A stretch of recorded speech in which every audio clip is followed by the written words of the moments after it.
Mira 34th Legislature and Guahan is back in order. We are in the second reading file. The next bill up on the reading file is Bill 92, introduced by Senator Mary Camacho Torres. Senator Torres, you are recognized.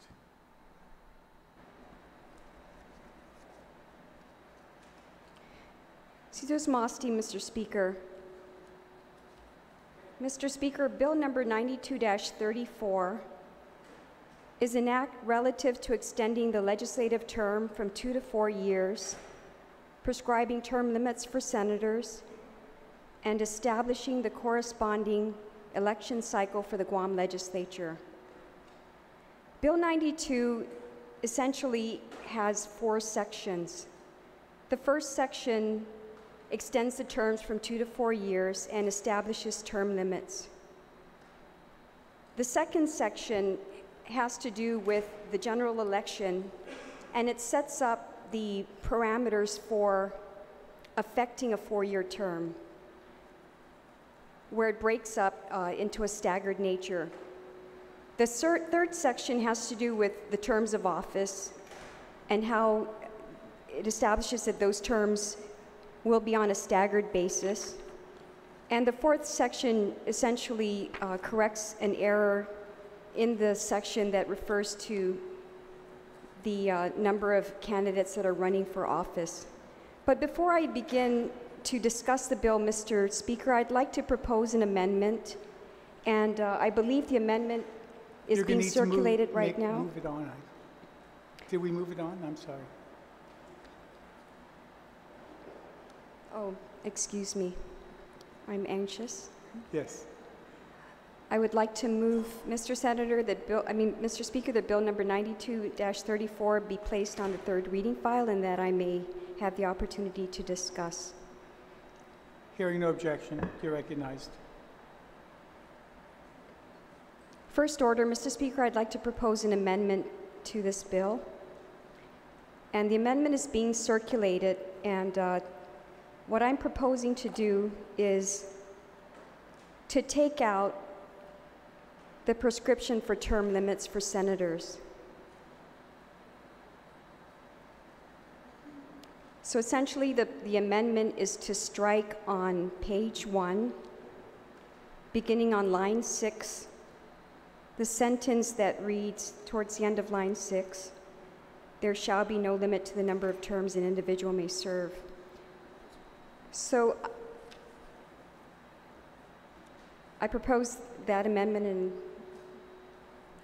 if I may discuss the rationale for that. Please. Upon consideration, Mr. Speaker, the whole gist of this bill is primarily 4-year terms and establishing the method by which the Guam Election Commission can hold 4-year terms so that we are compliant with the Organic Act requirement that elections for senators be held biannually on even-numbered years. And to simplify the bill and to not take away from the focus, which is really to extend the 4-year terms, the terms from 2 years to 4 years, I believe it would be more prudent to just do away with term limits at this time.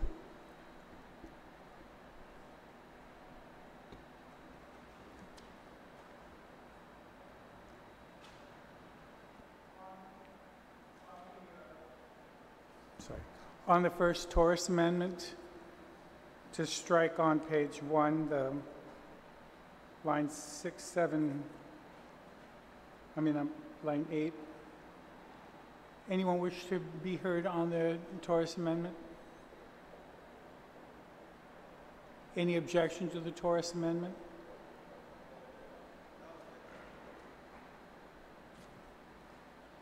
Hearing no objection.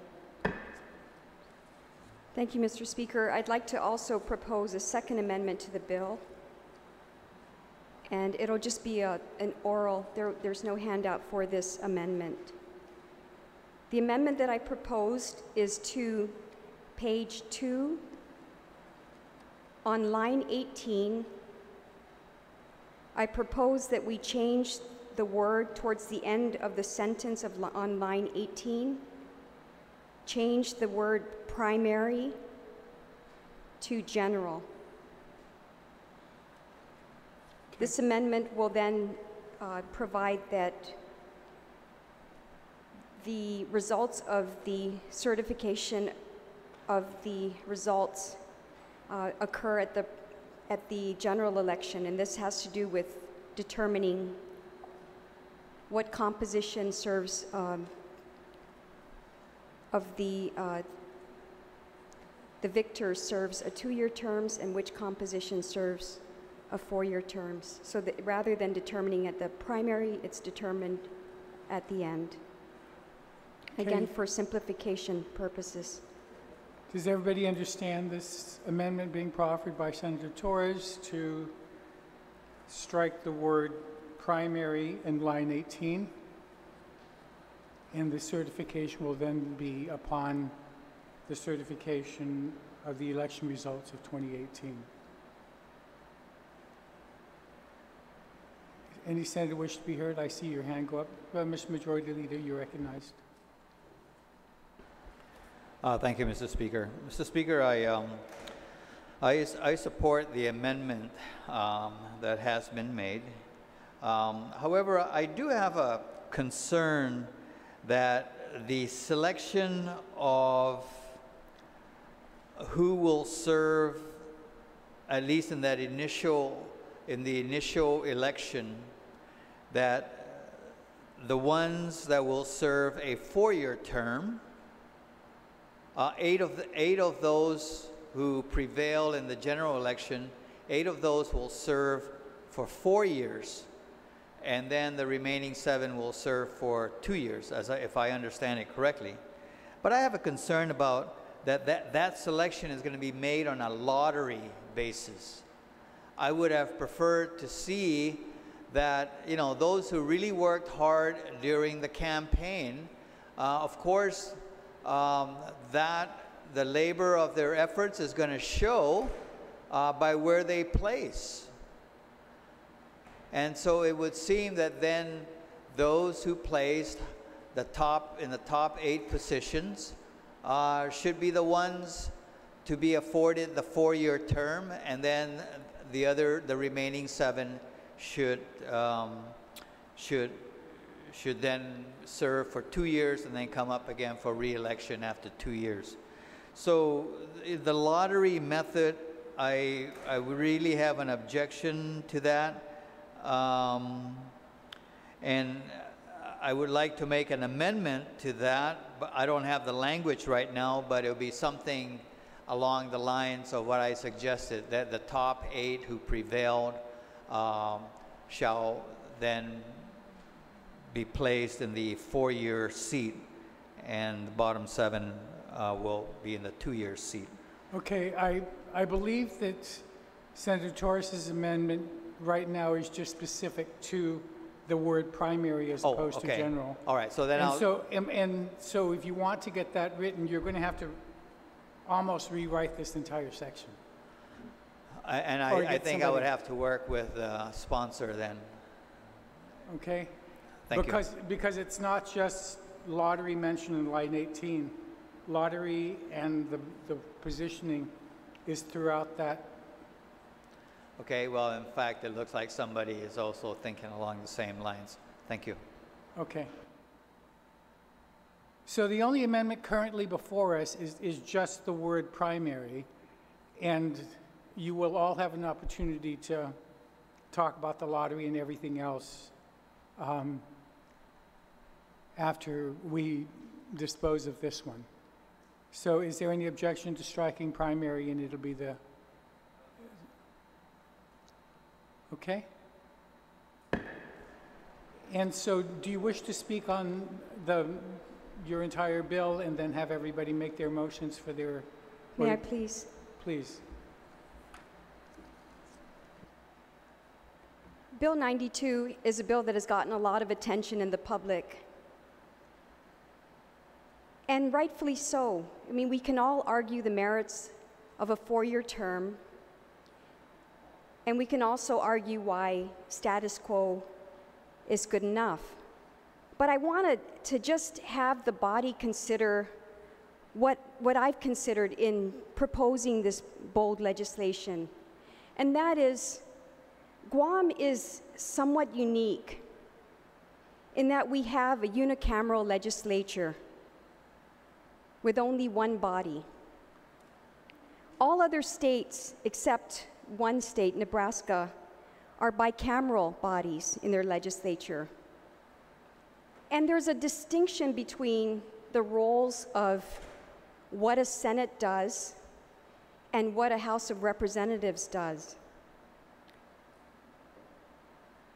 The states, like Congress, have a Senate and a House, and the majority of these legislatures, the Senate serves a 4-year term, and the House of Representatives has a 2-year term. In Guam's situation, however, the Guam legislature has to do the job of both the Senate and a lower House of Representatives. In Guam, our senators represent the entire jurisdiction, the whole island, similar to how state senators represent their whole states. Unlike the House of Representatives in those jurisdictions that represent their separate localities. In Guam, we confirm cabinet appointees, judicial appointees, and we also do, as a legislature, the job of drafting bills and reviewing them using a committee system, like a House of Representatives. So our functions on Guam are very broad. And one would argue, and it's hard to dispute, whether you run and are without question qualified to serve, that these broad functions that we serve in the Guam legislature present a significant learning curve. And so in looking at a 4-year term specific to Guam, a longer term will allow new senators the opportunity to gain proficiency in policy making. Other territories like the CNMI and Puerto Rico have 4-year terms for their senators. And in the states where they have 2 houses, the senators, 38 of those states, have 4-year terms for their senators. But what is the value of a 4-year term? What is the benefit of a 4-year term? The longer time you have, you can develop the depth of knowledge to pass meaningful legislation to address broader, large-scale issues. That's what we're all aspiring for, senators to think long-term about bigger picture issues. We hope for deliberate decisions, and we want people to be held accountable for those decisions. But in making those deliberative decisions, it's necessary that it's independent of political winds that are blowing. There's nothing more aggravating and ungratifying than reactive legislators. It has been shown that you will make better decisions once you begin thinking long-term rather than short-term. I believe that a 4-year term will provide more accountability because the electorate will have a better understanding of the strengths and weaknesses of each of us, where we can't get away as readily or as cleverly with political and public relations gimmicks that sometimes we find ourselves embroiled in. When we think about what happened with the drafting of the U.S. Constitution, and I'm trying to bring us back to looking at this issue not from a political position or a personal position, but just fundamentally. When the U.S. Constitution was drafted, James Madison suggested a 6-year term for U.S. senators. This was recognizing that the longer term provided much needed stability to Congress. And they even went a further step to ensure that continuity and stability of service by staggering the terms such that only 1/3 of the body is elected every 2 years. So it has to do with institutional knowledge, grasp of the issues, but also the opportunity to start and finish with a long-term vision.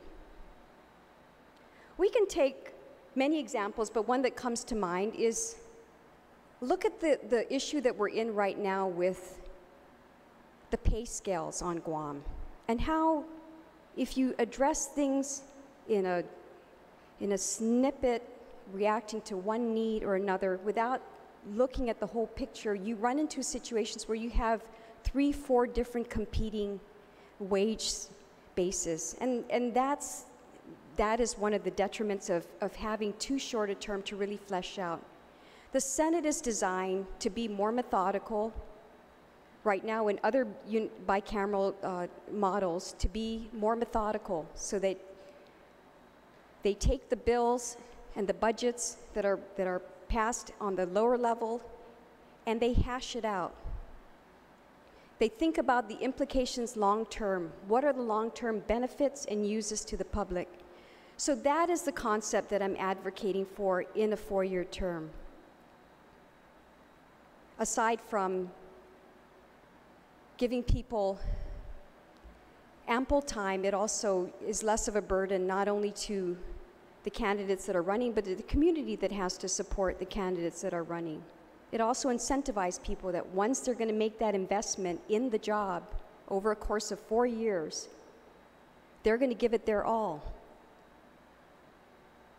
Many naysayers want the convenience of ousting people as quickly as possible if they're not performing.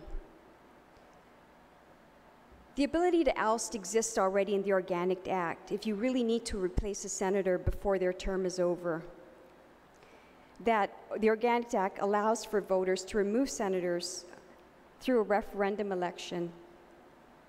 We also have the convenience of not re-electing somebody to office and never re-electing somebody to office if they don't serve to the satisfaction and pleasure of the community at large.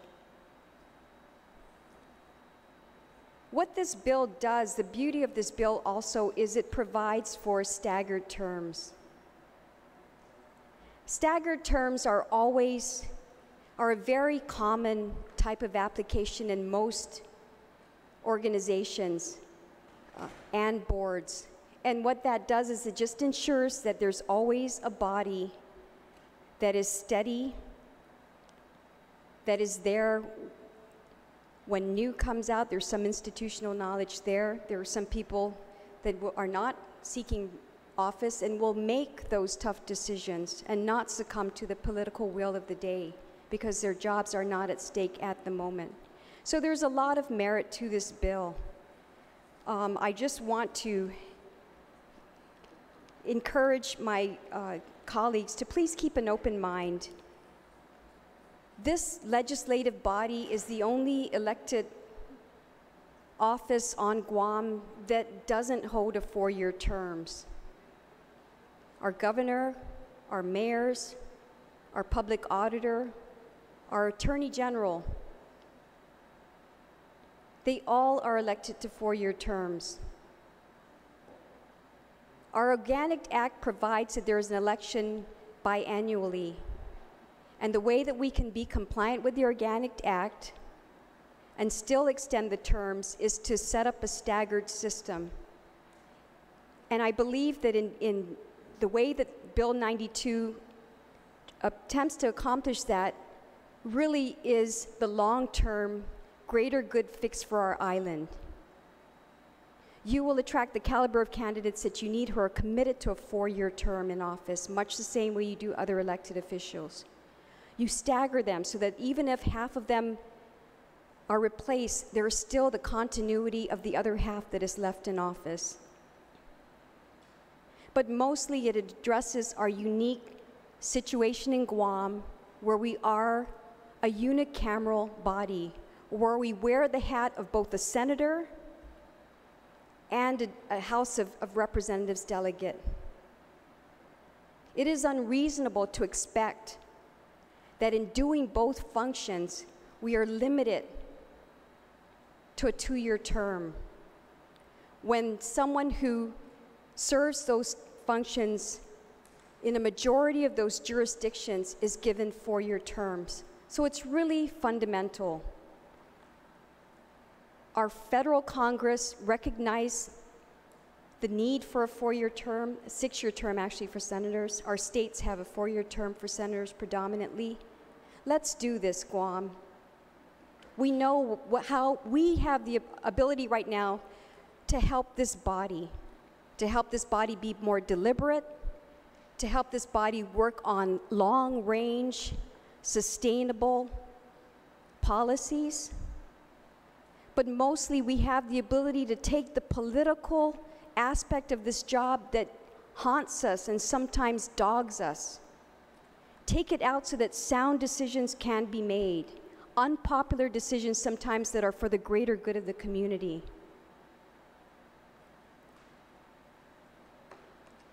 So join me, please. We can do this. 1950 was a long time ago. Guam was not the same as in 1950. The issues that we face today are very different from what happened in 1950 when we stood up the first Guam Congress. Let's modernize. It's time. But we need the courage and the will to do what I believe, what many of you, I'm sure, believe is the right course for the third co-equal branch of government.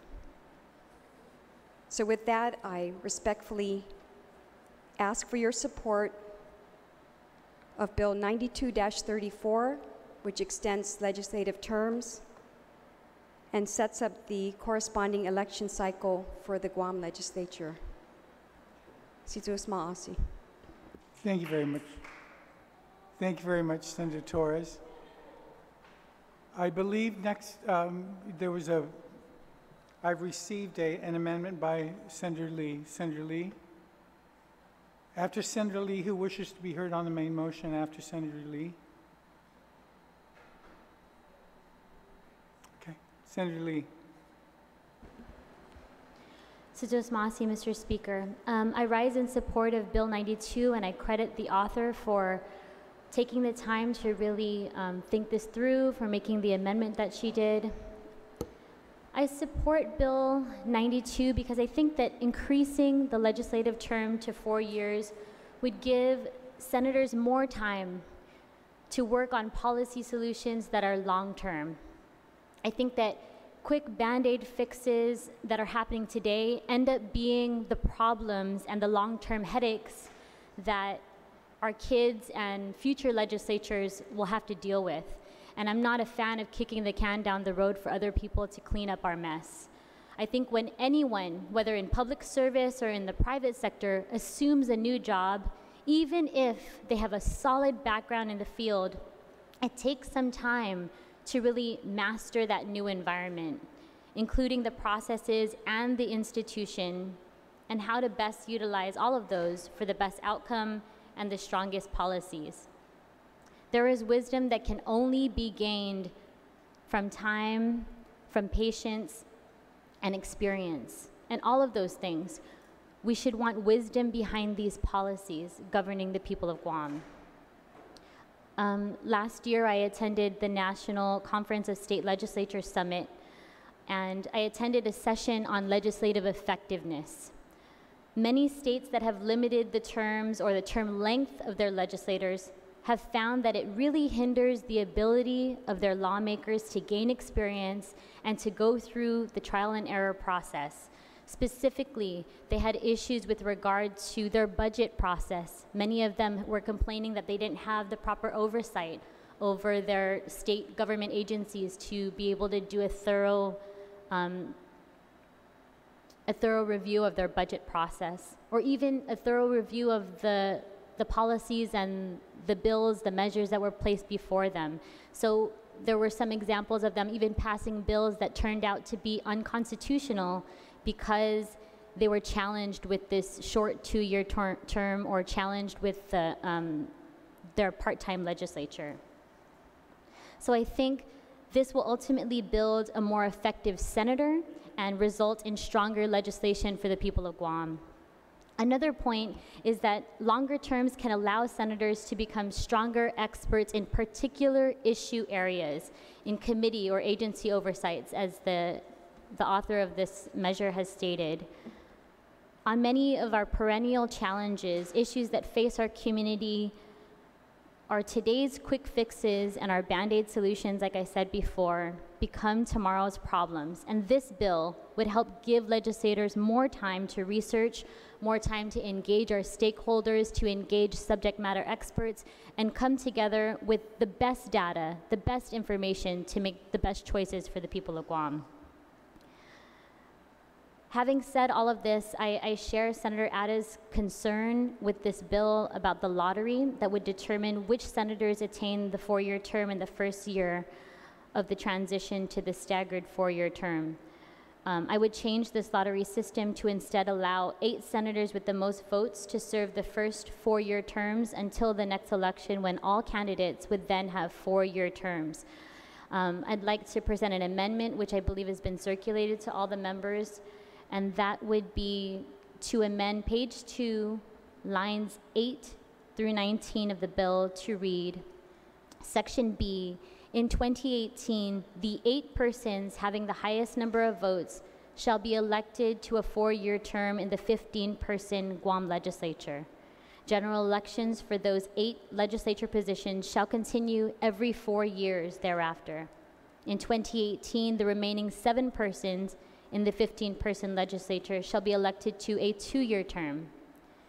In the 2020 general election, those 7 legislature positions shall be recharacterized into 4-year term positions, and general elections for those 7 positions shall continue every 4 years thereafter.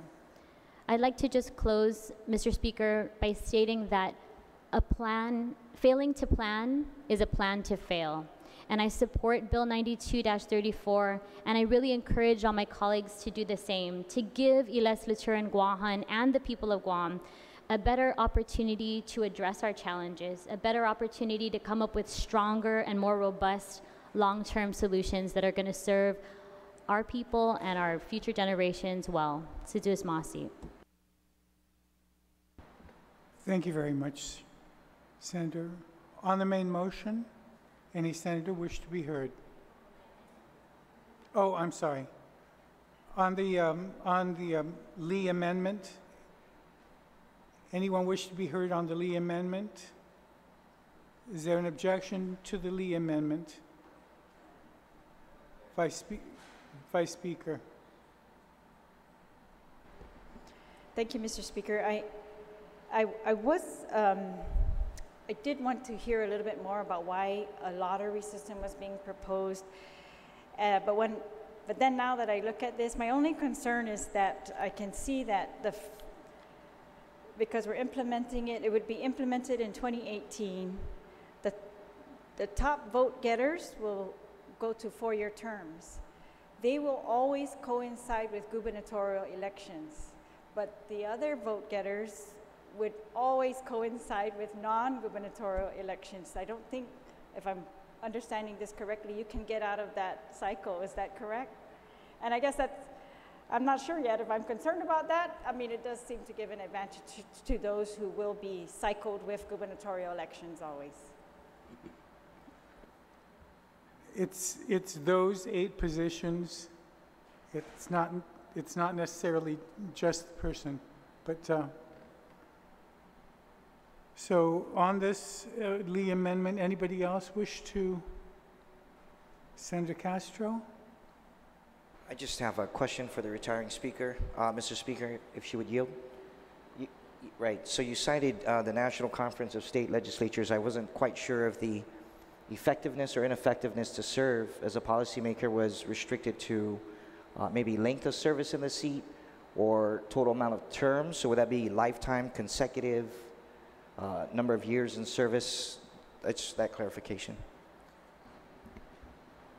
Do you yield? Yes, I do, Mr. Speaker, and I thank the retiring speaker for his question. So my attendance was on a session about legislative effectiveness. This was not an NCSL-wide policy that they put out, but it was just individual legislators saying that when they were members of a part-time legislature or members of a legislature where their terms were restricted or only offered 2-year terms, they felt that they weren't as effective as legislators because they didn't have the opportunity and the time necessary to really commit their full focus and attention to their jobs.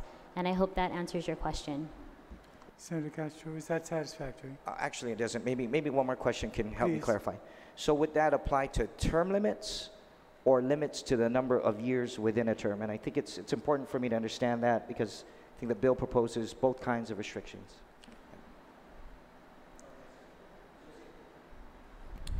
Again, so the question is, the previous speaker alluded to the ineffectiveness or effectiveness of a state body or a state representative to act, but I'm not clear. Does that mean when there are limits imposed upon the number of terms you can serve? For example, term limits, four term limits consecutive, or is it the length of time within a term, like 4 years versus 2 years to a term, or is it possibly both?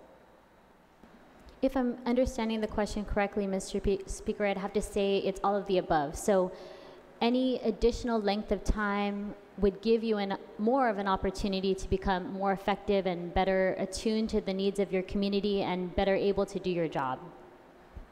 That was the feedback that I received from other legislators. Thank you. Is that satisfactory? That does. Thank you, Mr. Speaker. Okay.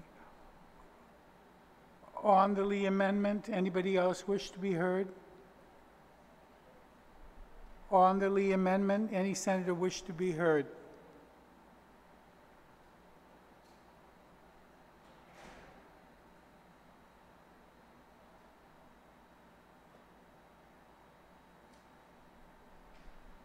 Anything else on the Lee amendment?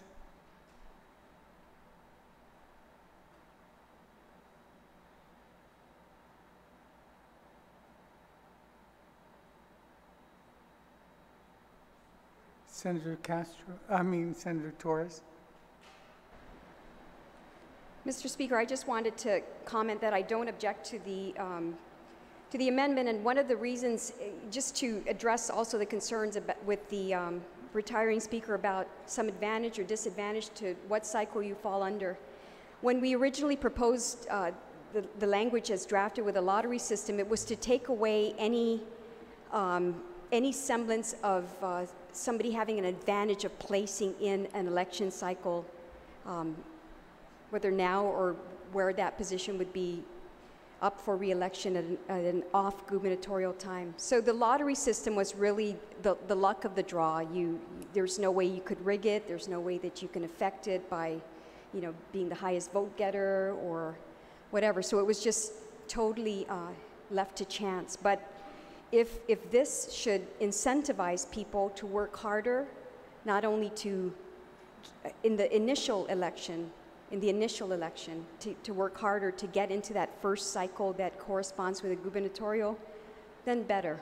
I have no objections. But the idea behind a lottery was just to take any way that anybody could affect whether they were slotted for a 4-year term or 2-year term. That was basically it. But otherwise, if this is good incentive, then all the better. Thank you. Any other senator on the Lee amendment? On the Lee amendment. If not, is there an objection to the Lee amendment? Seeing no objection or hearing no objection. On the main motion, any senator wish to be heard? On the main motion, Senator Estevez. Thank you, Mr. Speaker. You know, I do thank the author of the bill for taking a bold step in addressing a belief in looking at long-term solutions within this body. And I'm doing my best to keep an open mind to it, and I'm listening to the logic being placed before this body. And I hear some of the reasons. You know, we should be thinking long-term, but I don't think that's limited to whether or not you have a 2-year term or 4-year term.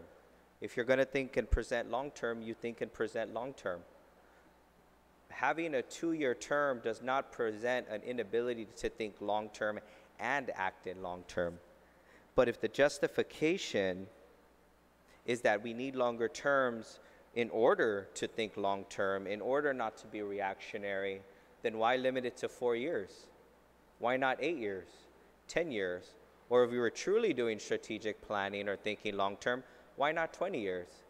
But when you read the Organic Act, stating that there's an election, supposed to be an election carried out for the legislature every 2 years, it really begs the question, like, just because we have an election every 2 years, but we're not giving the people the opportunity to change out the senators, as was originally designed, as it's been. Mr. Speaker, I really believe that the people of Guam should have the opportunity to elect or unelect whoever they choose. That's the sanctity of the vote. That's the sanctity of democracy. If the merits of your argument and the merits of your work and the merits of what you do is enough to get you reelected, then you'll be reelected. If your hard work is there during an election campaign, then you'll get reelected. But I don't believe in the logic that having a 4-year term versus a 2-year term presents an inability of senators and legislators to think long-term, to propose legislation long-term. That's of the mindset of a career politician, that the only way you can think long-term is for me to present long-term and actually be here.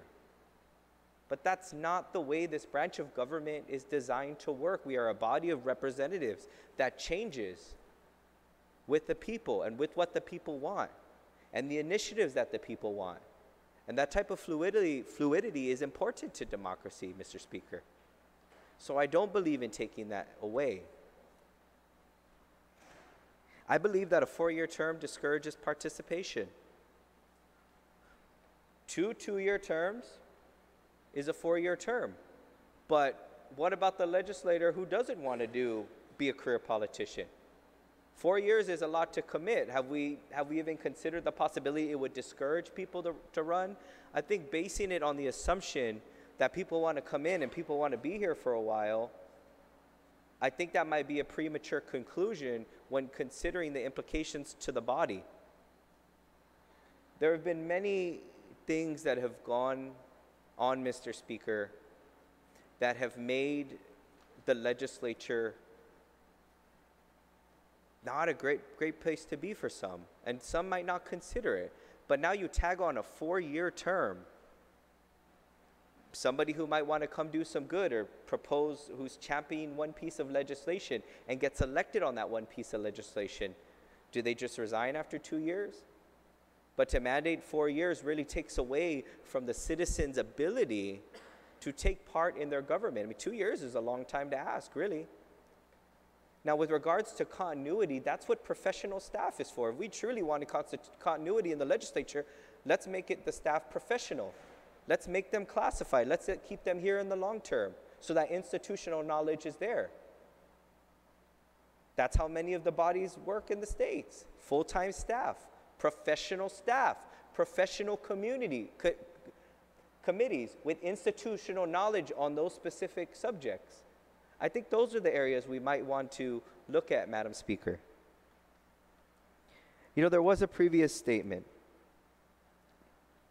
and I'm still trying to understand the reasoning, that 4 years is important so that senators aren't afraid of the politics, that they won't be afraid to make the unpopular choice for the good of the people overall.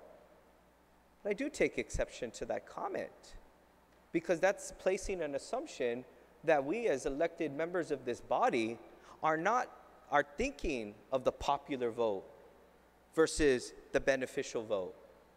But I think that's a very bold statement to make. So do we need 4 years so that we're voting with our hearts as opposed to consideration of our political careers? Is that really such a necessity that we have to extend the term of this body so that we feel confident that the senators are elected are voting from their hearts, not based on the next election coming up 2 years? I've heard the logic out there. 4 years, you know, if you have 2-year terms, you work really hard 1 year, you campaign another year, you work hard really one year, you campaign hard another year. But if we look at 4 years, if you want 2 years of solid work, then just run 1 term and don't run for re-election. That's 2 years of solid work for half the price to the people of Guam. That just sounds efficient to me. You know, again, I do see some basis and some reasoning, and I am not entirely just against this bill. I'm truly, Madam Speaker, I am truly trying to reconcile the differences of opinion I have.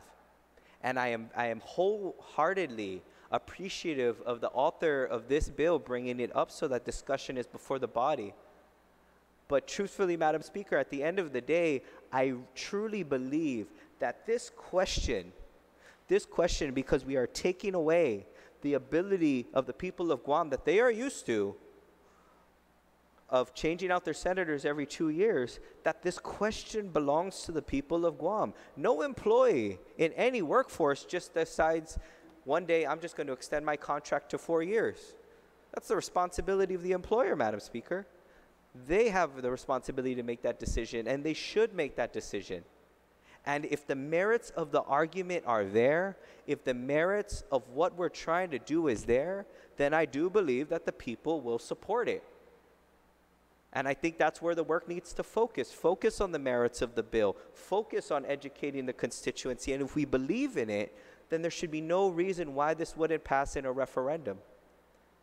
But I do bring that up for the record, that I believe this substantial change belongs to the people of Guam to make that decision.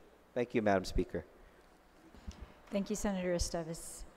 Is there any other senator who wishes to speak on the bill? Speaker Cruz, you are recognized.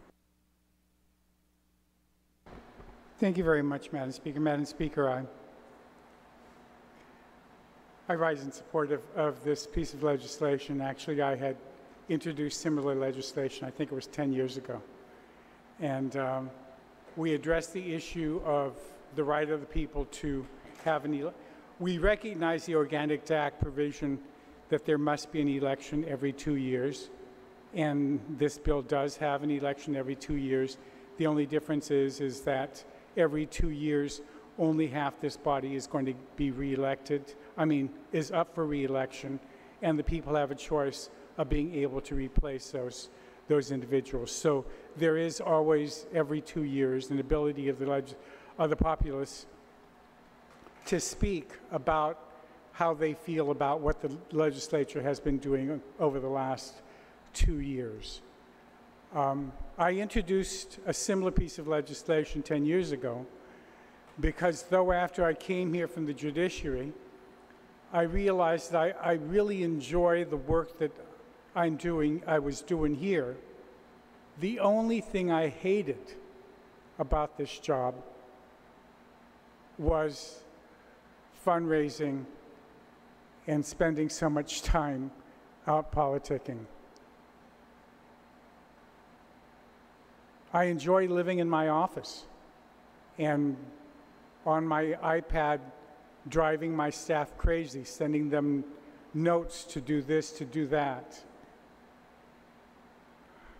You all know I'm not the best person to go glad-handing in the room or anywhere else.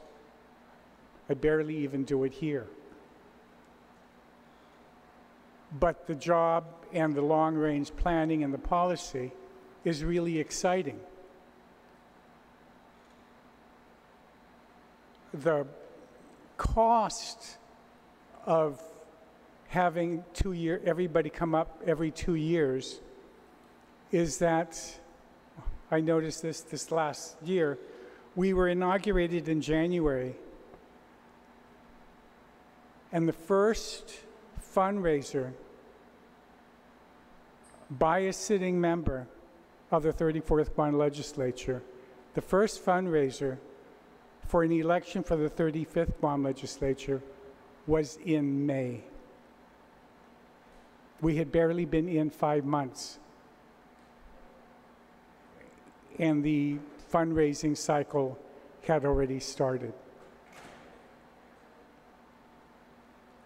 And it's been continuous. With a 4-year term after election, the 7 or the 8 members will have the opportunity to be able to devote themselves to the work at hand and not have to also try to think about, well, how do I raise enough funds to be able to get elected into the next legislature, especially after we passed the legislation about not having signs on government property. As a result of that, our concern about the fact that we were despoiling the island because of the fact that there were signs the 90 days before the election, it's now resulted in candidates positioning themselves and assuring themselves of a private property location by staking out in January a location. So now we will have political signs up in January to make sure that by June there is a space for us to have a sign up.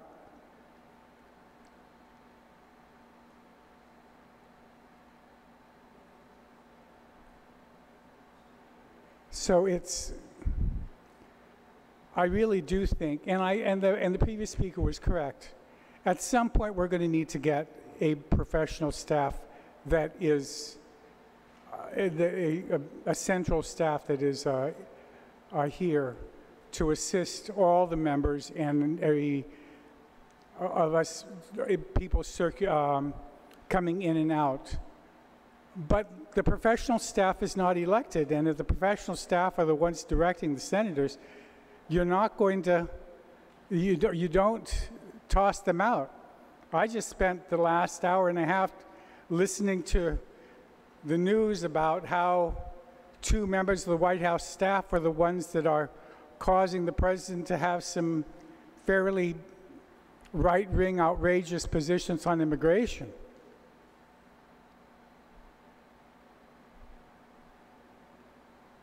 They'll never be elected, but it's the president that's elected, and he's the one, but it's the professional staffer advisor that's causing this issue.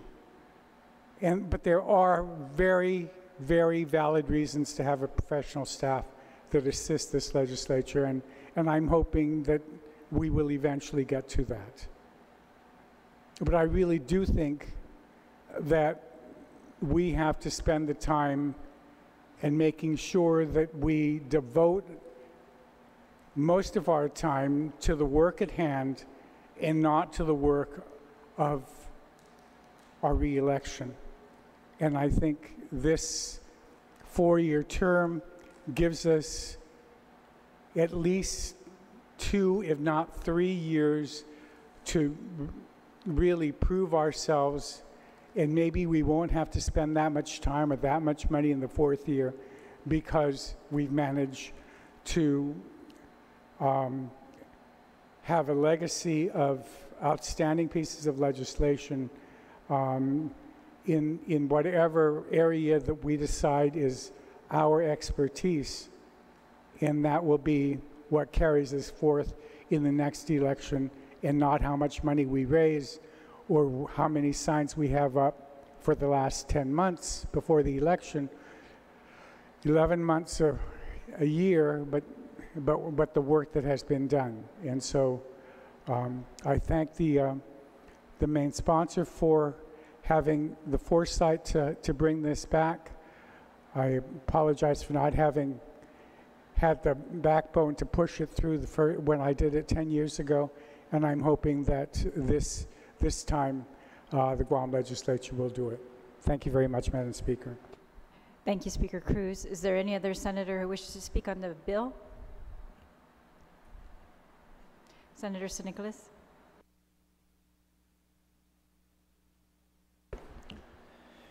Thank you, Madam Speaker.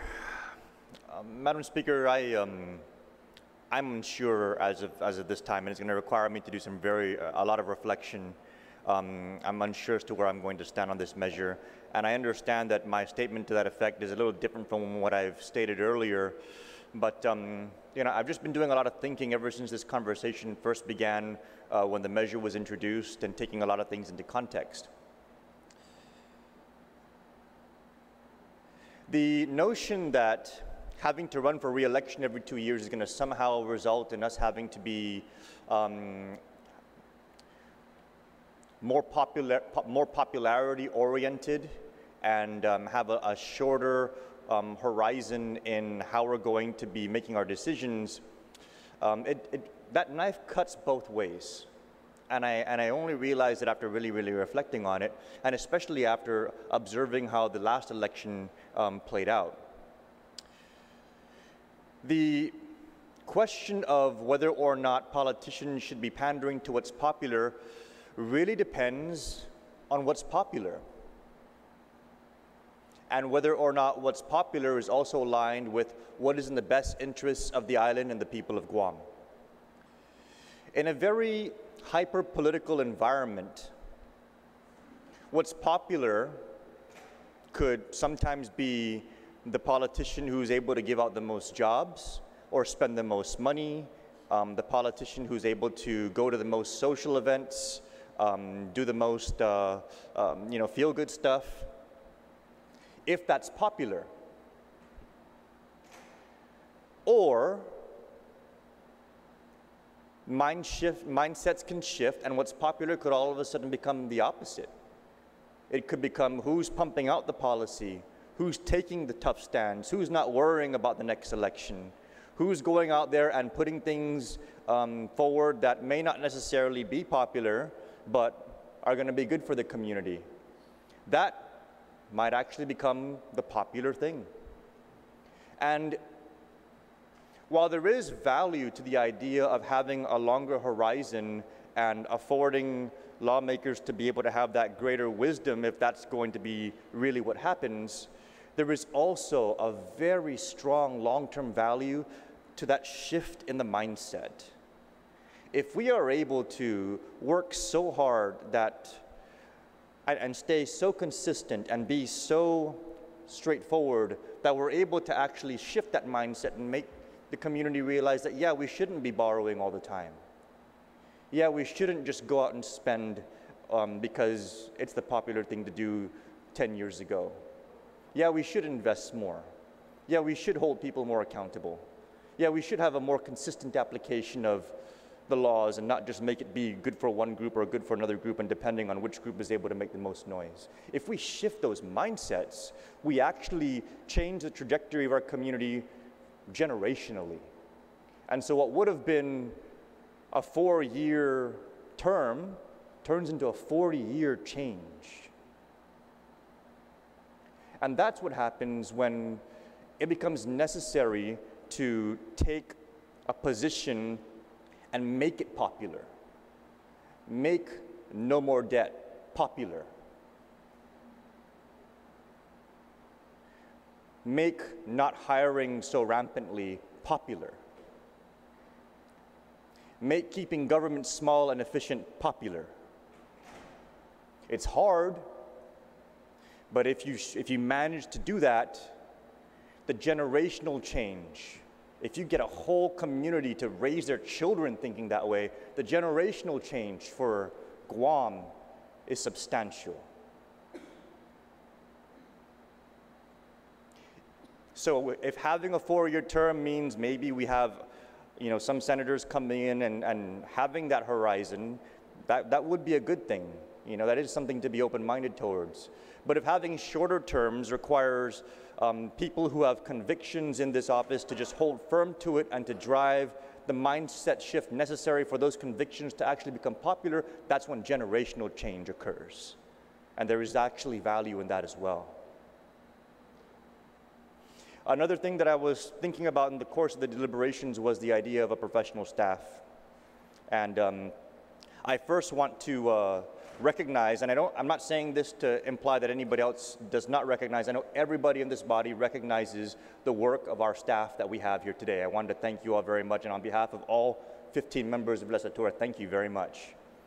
When prior to me vacating the office of Rules as Rules Chair, we had the employees basically that we have today. We have had some changes, but more or less, the hiring decisions that were made at the time, they were not politically based. We had to let some people go who did not have a history of performing well. Some people moved on because they felt like they wanted to pursue other opportunities. And we've retained a very, very competent, very professional staff. The idea of professionalizing a staff, again, is a knife that can cut both ways. Because if we have to carry over those individuals who are not aligned with a mindset shift because they've become professionalized, then it becomes even more entrenched. And it becomes difficult at the staff level, especially if we have new members coming in who are going to be dependent on that staff. And so if we're able to shift mindsets and bring in staff and everything is able to start turning on the big picture level, and we're able to get that kind of generational change, that's something else entirely. And I don't know, Mr. Speaker, I don't know if a 4-year term would create a more ripe environment for long-term planning. I don't know if keeping it at a 2-year term would make this trend that at least I've seen in the last election continue, where we're going to just have a new standard and a new expectation, hold everybody to that. But I would like to proffer that if 2 years wasn't enough time to kind of figure it out, does that mean that everybody's behavior in their second term is going to change?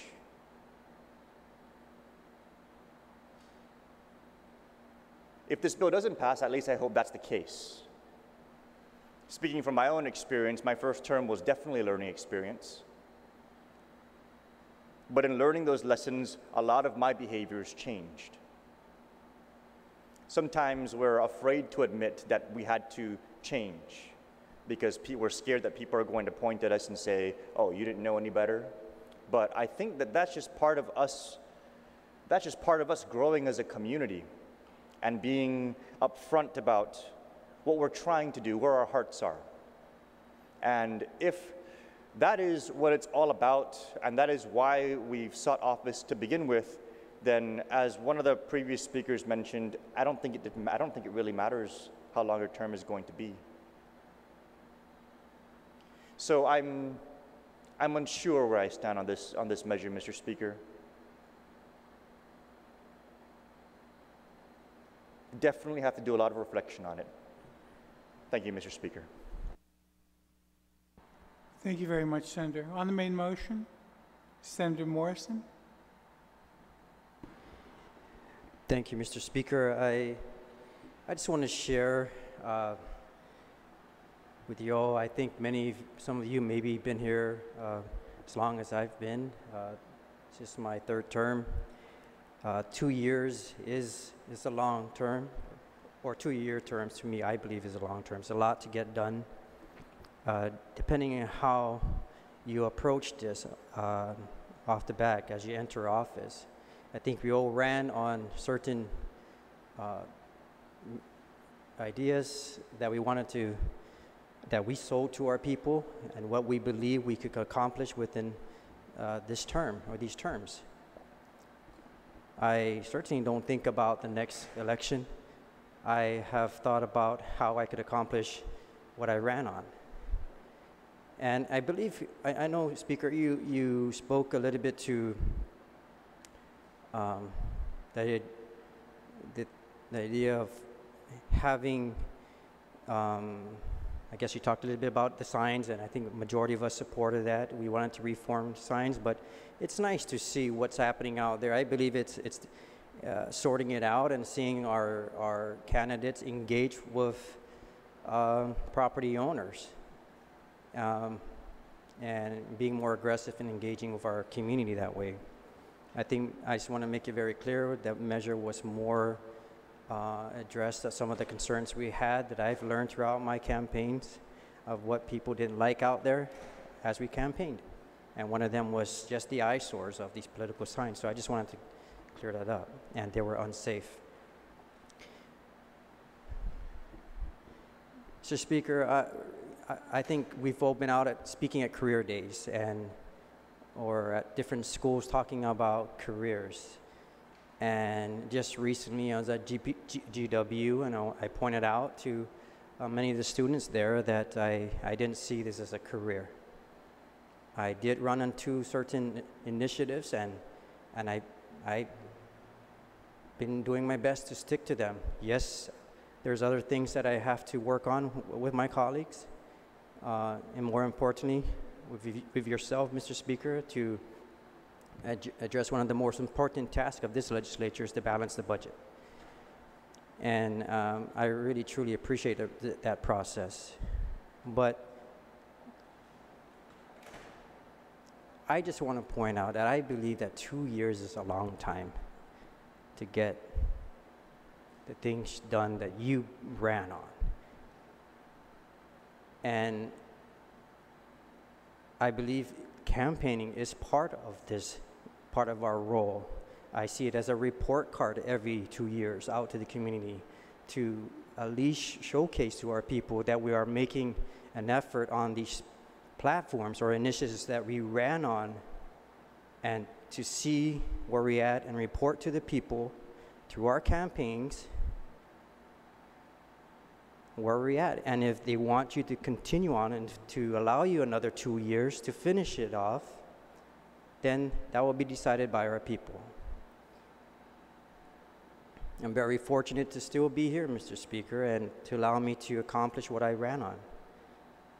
But it is hard work. Campaigning is hard work, and I think that's some of the things that we have mentioned here that we want to try to avoid. There's no way avoiding campaigning. That is part of our job. And we need to engage with our people. Some don't like getting out there to every community, but that is part of our job, and we have to be out there in the village, in every community as much as possible, to at least share with the people what we are trying to do, why we want to stay in here. And if they feel, like I said it earlier, if you needed more time, then they'll give you more time. If you can present it right, that you still need a couple more years to finish this off. But going back, Mr. Speaker, I shared with these students at GW that I didn't see this as a career.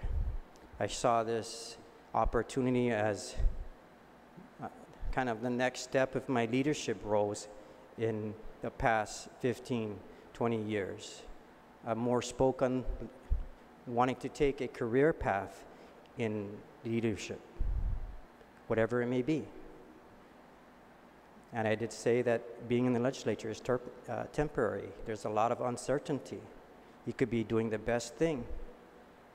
I've seen a lot of good senators come through this hole and maybe not make it the next round, maybe not good at selling to the people what they ran on or what was very, very critical to improving our government, its services.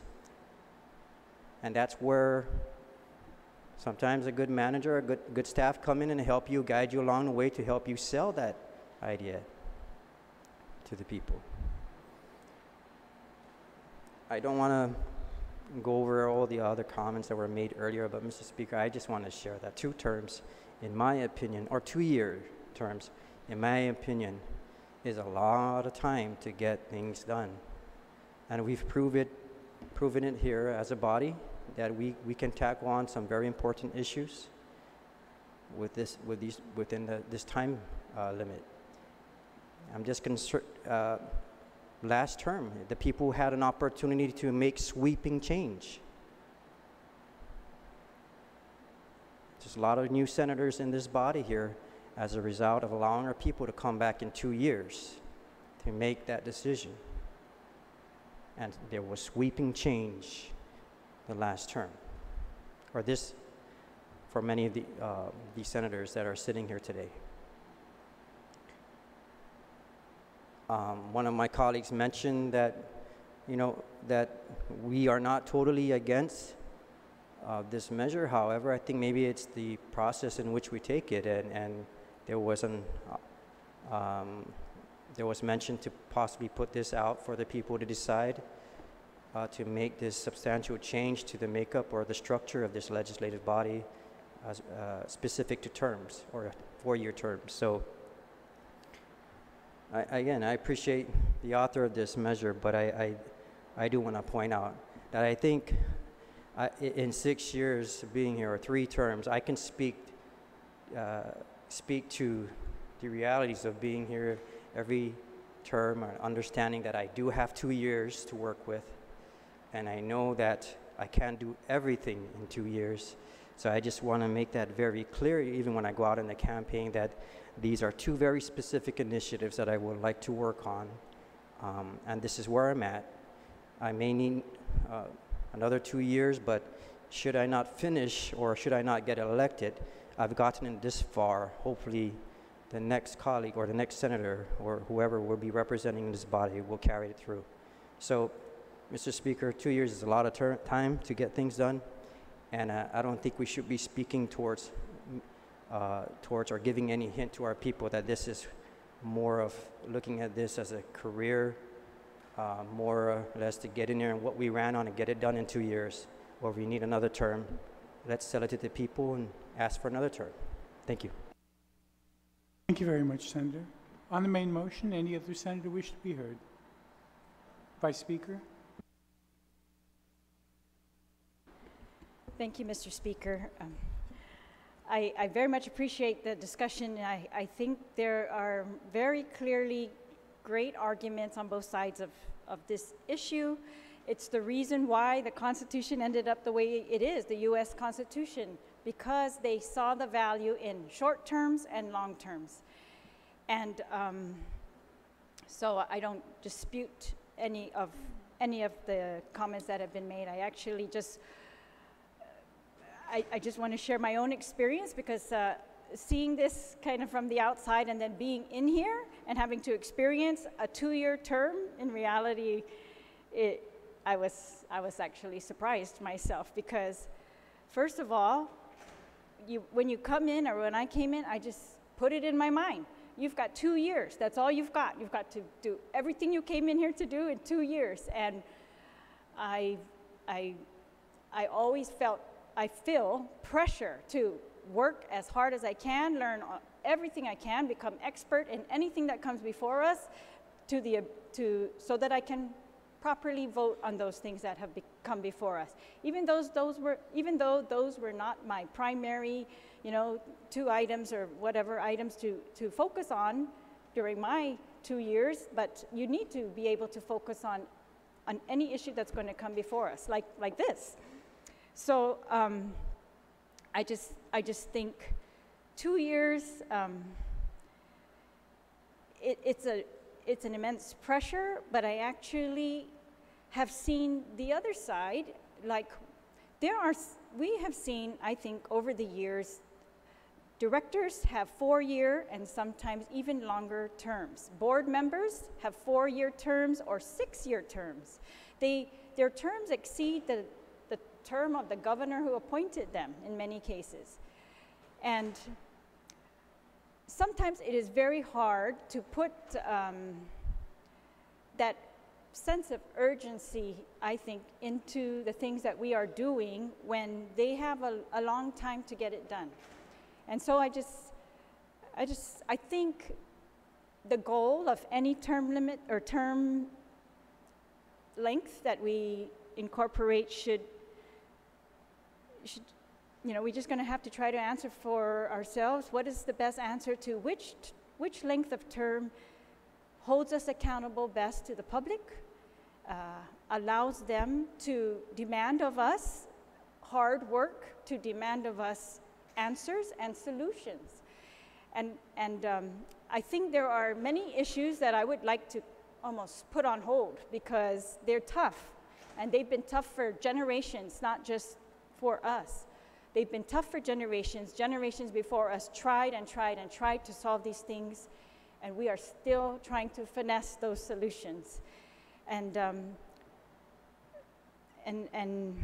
But I just think that, I don't know. So for me, I just feel like the 2-year term, it's demanding, and it's going to demand of everyone. I would like to see this demand put on many, many other people in the government of Guam, that there is nobody sitting comfortably while the people do not sit comfortably, that we are all demanded equally to work absolutely as hard as we can, to use every resource available to us, to become experts, and not tell us things like, I just don't know the answer to that, or, you know, I haven't looked into that yet, and that kind of stuff is very frustrating when we feel like we are on a time limit to solve these things, and not just talk about them, but to actually solve them. That's what I'm finding very, very challenging. And I'm not a political strategist by any means. I am not a campaigner. It's the thing that held me back from running for many, many years. I do not want to go in front of the public and speak or present myself. I'm shy naturally, but it's kind of like I just was, there's so many things you've got to do in order to work in a short time frame, and I think, I don't know, it's I too am going to continue to think about this bill, but because I feel like we may have to lead by example in demanding urgent work and urgent solutions, that I don't want to make us feel like we've got longer than 2 years to actually solve that issue, because the rest of the government might, you know, think that they have. And I guess I just want to say, I think that's one benefit of having new senators come in every once in a while also, is that you take a new look at some of the persistent problems, and you take maybe a re-look at the old solutions, and hopefully, you know, as quick as possible, that you've got to really do homework so you don't rehash that stuff that doesn't work. But it's just that we want fresh look, but we also want urgent, urgent, urgent work, because these things, if I may just give you one example. Whenever I see these gubernatorial elections, and so you see their platform, and I think, oh man, we are going to wait 4 years for the term of a governor to accomplish some of these things. It seems so long, and I feel like that's too long to wait to get closer to self-determination, for example, that our windows close, our opportunity windows, I guess, you know, or all the work that has been put behind that, you lose momentum if you put it off for, you know, any amount of time. And so I don't know, I want to thank the author of this bill. I think it was a very, very bold measure. I can definitely see the advantages to this, and I agree, we should all think long-term, and that, you know, the masters who wrote the Constitution, this is all, there've been debates, constitutional scholars debate this all the time. So I think there are just benefits to both, and I'm glad that we are forced to look at this and make sure that we are doing what we feel will bring us most accountable to the people of Guam. And I'm just hoping that we can do that government-wide and make them accountable, if not by election, by other processes, to just, we've got one crack at holding directors accountable. For example, that's when they're appointed, we get to consent to their appointment, and we may ask them questions, and after that, it's very, very difficult to hold them accountable to actually accomplishing what they said at their confirmation hearing that they were going to accomplish. Senators, it's the opposite. It's very easy to hold them accountable because every 2 years it's true what the prior speaker said, that it's like you have to report. And I just want to say I was shocked myself. I was only in office less than 1 year, as the speaker said earlier, less than 1 year, and already people are starting to work on fundraisers, and I personally was very shocked. I was like, oh no, are we there already? I guess even watching this all these years, I just didn't expect to experience that. So that is shocking, and it is, I'm troubled by how much time do you put into a campaign when there is so much work that has to be done in here. So I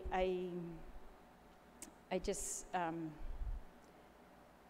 I think both term periods are equally demanding. They're equally demanding that the work actually get done and solutions actually get done, but the 2-year might actually,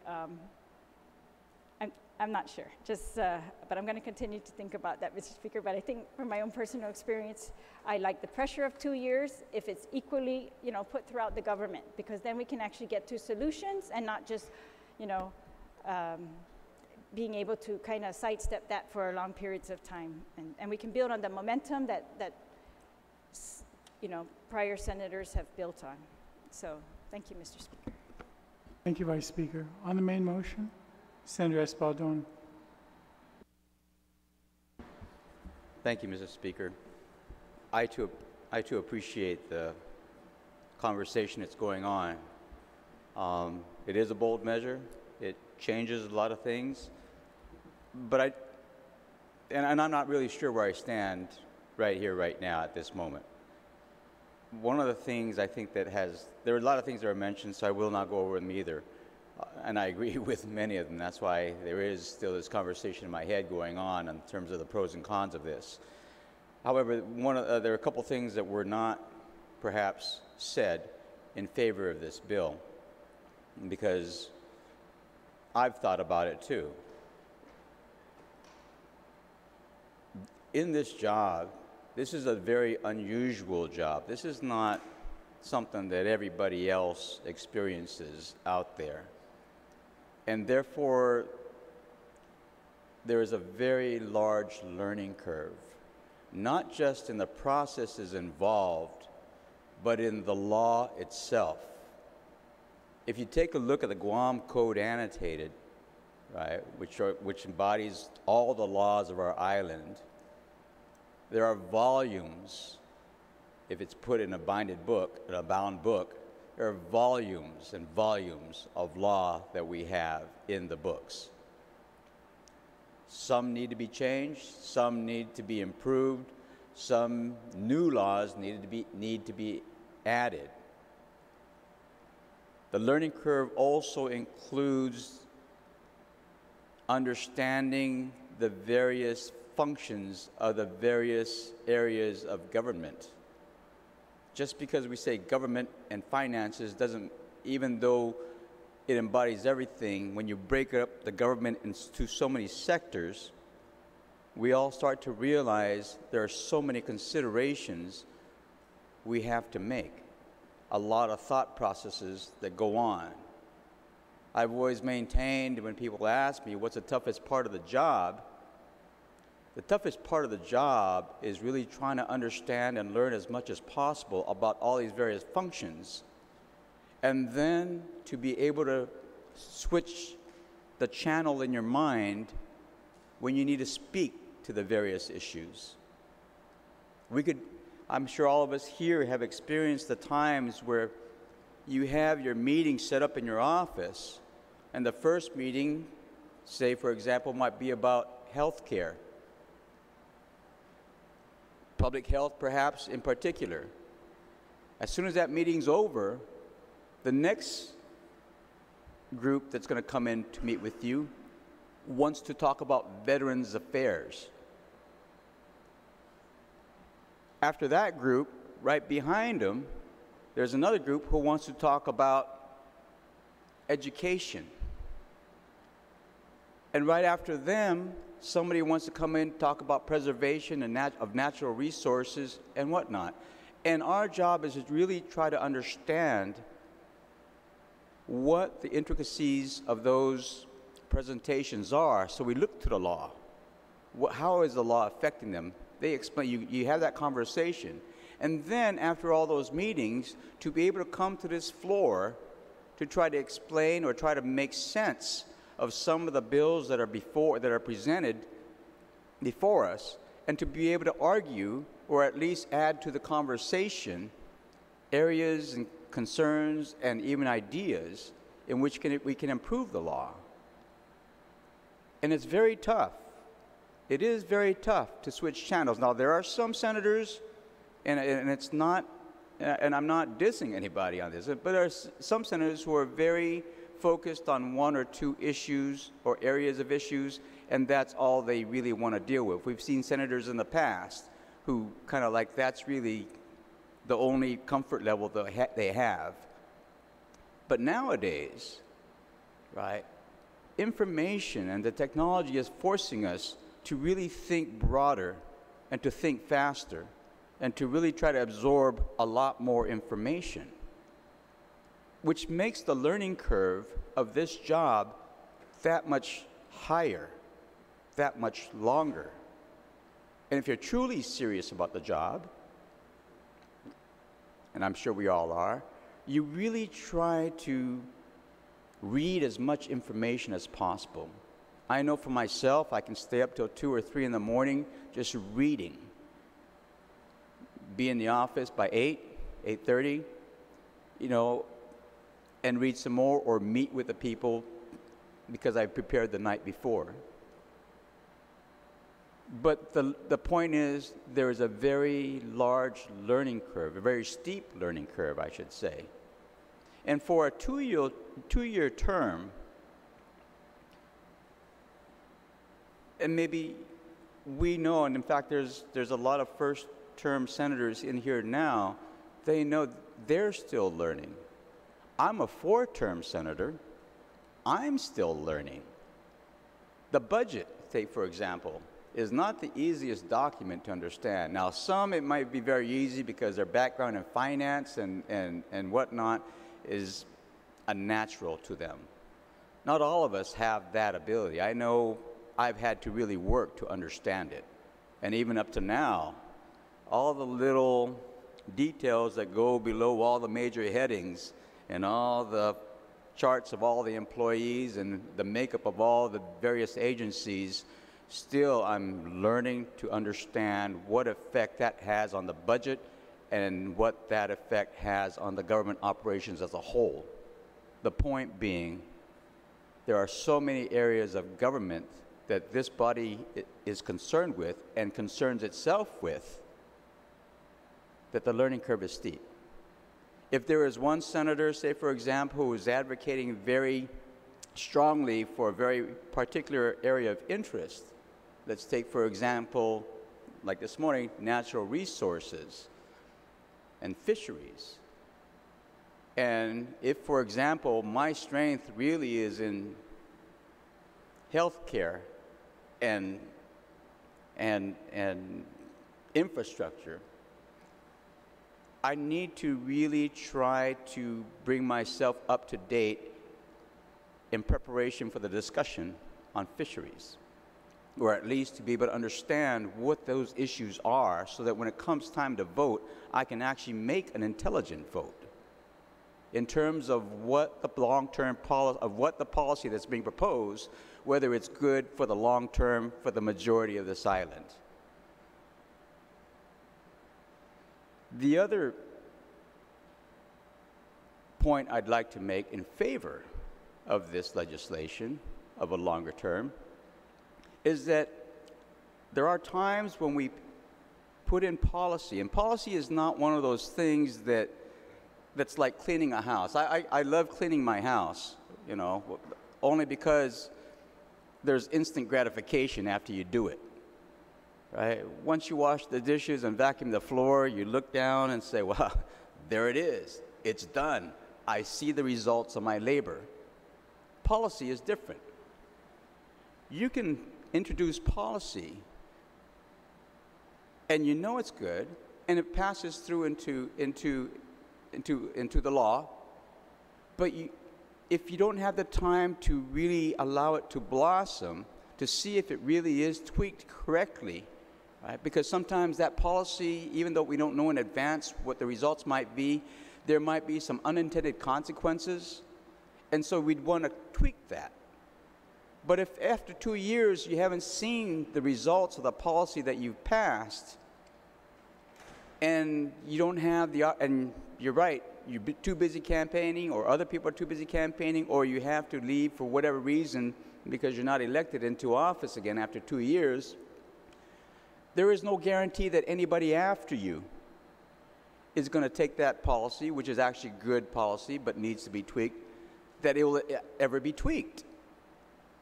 And so that, to me, speaks to the benefit of having a longer term to serve, because then the policy won't be so disjointed from one legislature to the other.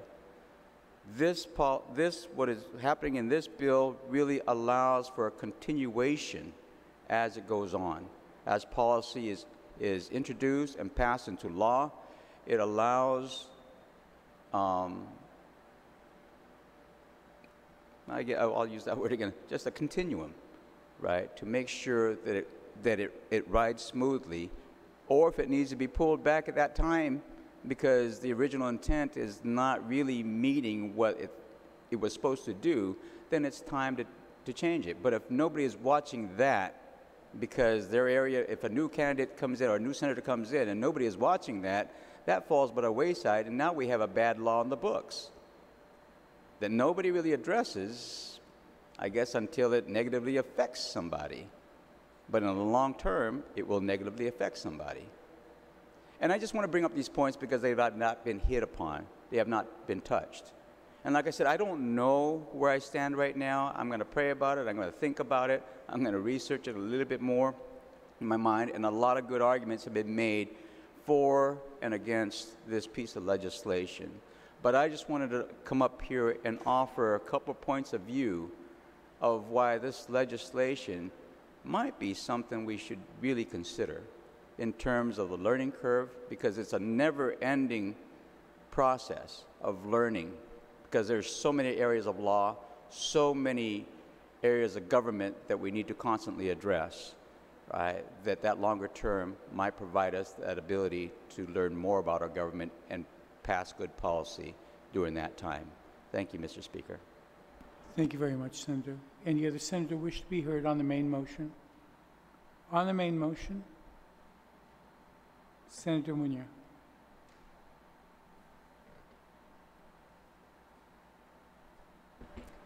Thank you, Mr. Speaker. I could stand up here and talk about my experiences in the last 2 years, but I'm not going to take up that much time. I know that we've all talked about our experiences of running for office, and I think if you really think about it, only the people who've actually done it can empathize with the frustrations of running for office. I don't think the average voter even really cares. What I've heard in some of the trails of campaigning was, well, you knew what you signed up for, right? And so this is now the idea of what we should be doing as a senator, whether we're going to run for a 2-year term or a 4-year term. I think for me, and I'm not going to stand up here and commit to Bill 92, my support for Bill 92, but I'm definitely learning a lot about the process and even considering the fact that maybe a 4-year term may be a good idea. And not because we're going to be better senators in 4 years as opposed to 2 years, but I do know that being a senator requires a lot of collaborating with the voter, a lot of campaigning. And even a fundraiser, for example, is just a small example of campaigning. The minute you get into office, you already have to start campaigning. Has nothing to do with the raising of funds. It has everything to do with going out and talking to people and being accessible to them. I think for me, that's the most important. But unfortunately, we have to raise thousands and thousands of dollars to make that happen as well too. So I'm just trying to find the balance here in what I believe should be the proper term for a senator. And because I don't have that experience being in here long enough, I can only talk about my experiences. And I feel like if you immerse yourself in this job, then 2 years is good. If you balance yourself out, then 4 years is good. I just think I'm still on the fence with it. I could go either way, and I just feel like I'd like to talk about the staggering terms. I think that's a great idea because although I love working with this great diverse group here too, I think that when you create an alliance, sometimes that kind of makes you focus in one-track mind. But with the staggering terms, the idea of working maybe with another half set of new senators is pretty exciting as well too. So I like the staggering terms. The way I feel is that the list of duties of a senator is long, like longer than my grocery list. I don't know how it keeps growing, but it keeps growing. And I do know that I had to grow an extra skin to be able to do this job. But like the average voter told me, you knew what you signed up for. And if I'm devoted to doing this for 4 years, as I have the last year, and for the next few more months too, then I'm open to the fact of supporting a 4-year term. Thank you, Mr. Speaker. Thank you very much, Senator. On the main motion? If not, the sponsor is welcome to close.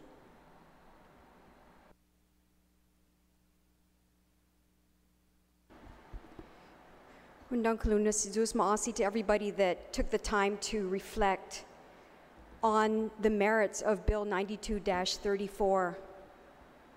I want to bring us back to why we would even consider extending the terms from 2 to 4 years. And taking aside personalities, personal experiences, or personal point of views, let's just go back to what a responsible term would be for the requirements of a job. I opened up by talking about how Guam is unique, how we're a unicameral, one-body legislature. We are called senators. Most other states, with the exception of Nebraska, is bicameral. They have a Senate and they have a House of Representatives. 38 of those states have 4-year terms for their senators. And 45 of the states have 2-year terms for their House of Representatives.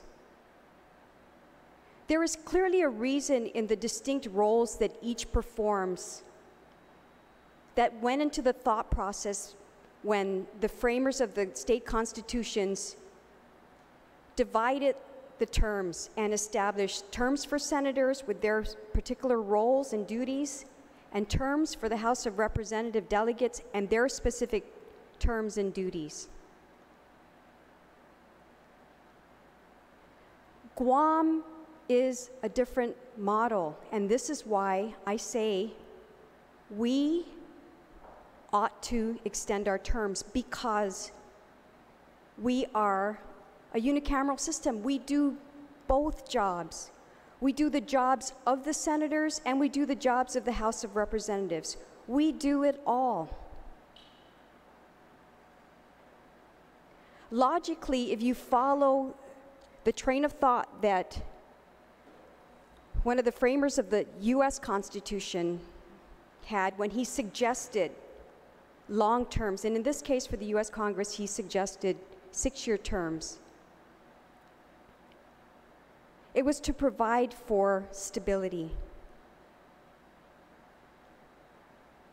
It was also to provide for investment and commitment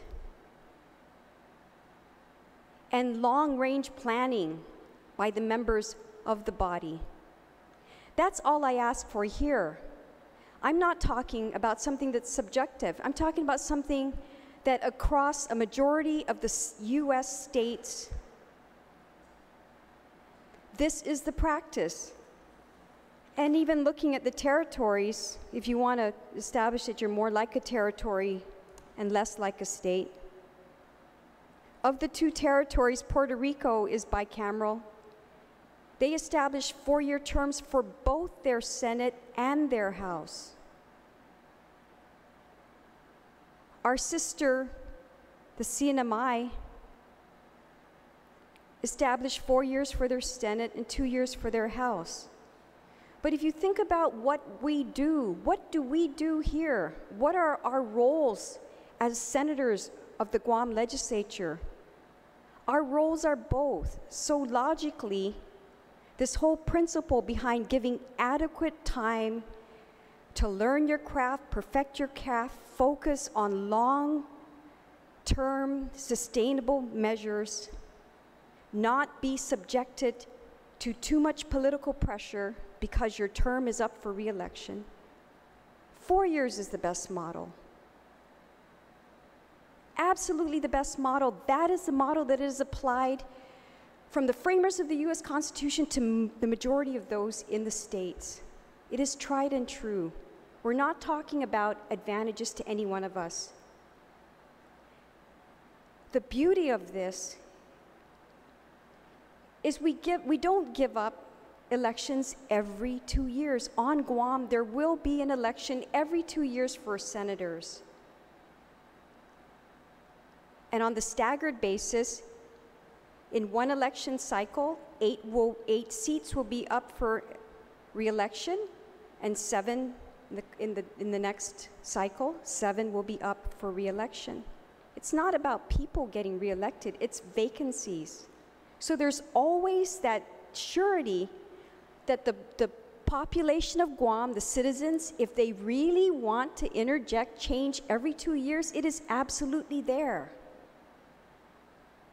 They will vote for half the seats, either 8 or 7, every 2 years. How wonderful.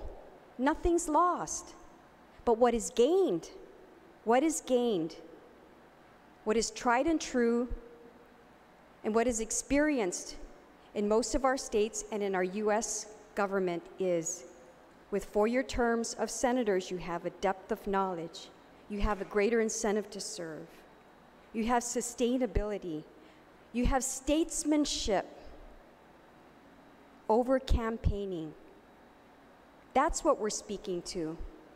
So please, join me in this effort. We talk about all the different ways that we can improve the legislature with a classified service, administrative service in the legislature among our staffers. There are many ways to improve our model. But fundamentally, let's bring us up to at least a standard that is recognized, that is tried and true, that is accepted across most states in our United States and by our territories, CNMI and Puerto Rico. That's what I'm speaking to. I'm not looking for advantage. None of us can claim advantage. We don't know the will of the people at every election. We've experienced in our time extreme upset. In my parents' time, they experienced extreme upset, and my grandparents as well. That's the nature of the election process. What this does is it improves it for us. In the level of candidates, in the ability to have staggered terms so that there's always continuity, always institutional knowledge, but more importantly, you give the electorate the opportunity every election cycle, every 2 years, to change up half of the body if they so desire. So let's join in the trend. Let's join in what is fundamentally, starting with the framers of the Constitution, a fundamental principle that has been sound and adopted by a majority of our states and our territories. We owe it to ourselves. We are a third co-equal branch of government. We owe it to ourselves to bring ourselves up. No one should have to do the job of a senator and a representative in the House of Representatives and be bound to a term that is afforded only the lower house. That makes no sense. What you do in the job is your own. You can be stellar and get reelected indefinitely, or you can be a disappointment and lose your next run at reelection. That's the nature of the job.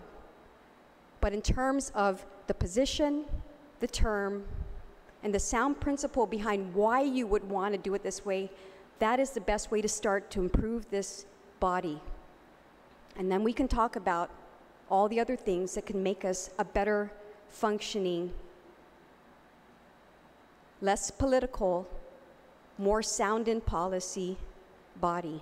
And with that, I most sincerely ask my colleagues to give consideration to Bill 92, give it your favorable consideration, or at least your open-minded consideration, because I believe that since 1950, we've moved a long way. We have a long way to go still as a government, but it has to start with fundamental changes like this.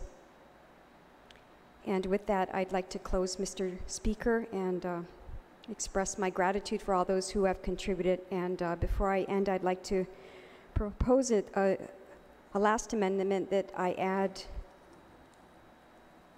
the Speaker Cruz as a co-sponsor of this measure.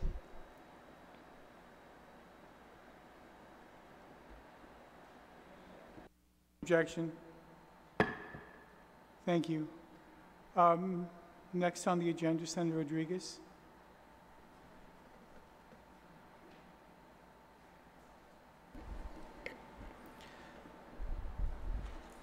Hafaden, thank you, Mr. Speaker. Mr. Speaker, move to place Bill 124-34 on the third reading and be allowed to briefly discuss the bill. Any objection? Hearing none, you're recognized. Thank you. Mr. Speaker, Bill 124 is relative to adopting the Interstate Medical Licensure Compact pursuant to law. In order to strengthen access to health care and in recognition of the advances in the delivery of health care, the member states of the Interstate Medical Licensure Compact have allied in common purpose to develop a comprehensive process that complements the existing licensing and regulatory authority of state medical boards, provides a streamlined process that allows physicians to become licensed in multiple states, thereby enhancing the portability of a medical license and ensuring the safety of patients. The compact creates another pathway for licensure and does not otherwise change a state's existing Medical Practice Act. The compact also adopts the prevailing standard for licensure and affirms that the practice of medicine occurs where the patient is located at the time of the physician-patient encounter, and therefore requires the physician to be under the jurisdiction of state medical board where the patient is located. State medical boards that participate in the compact retain the jurisdiction to impose an adverse action against a license to practice medicine in the state issued to a physician through the procedures in the compact. The Interstate Medical Licensure Compact offers a new voluntary expedited pathway to licensure for qualified physicians who wish to practice in multiple states. The Medical Licensure Compact's mission is to increase access to health care for patients in underserved or rural areas and allowing them to more easily connect with medical experts through the use of telemedicine technologies. While making it easier for physicians to obtain licenses to practice in multiple states, the compact strengthens public protection by enhancing the ability of states to share investigative and disciplinary information.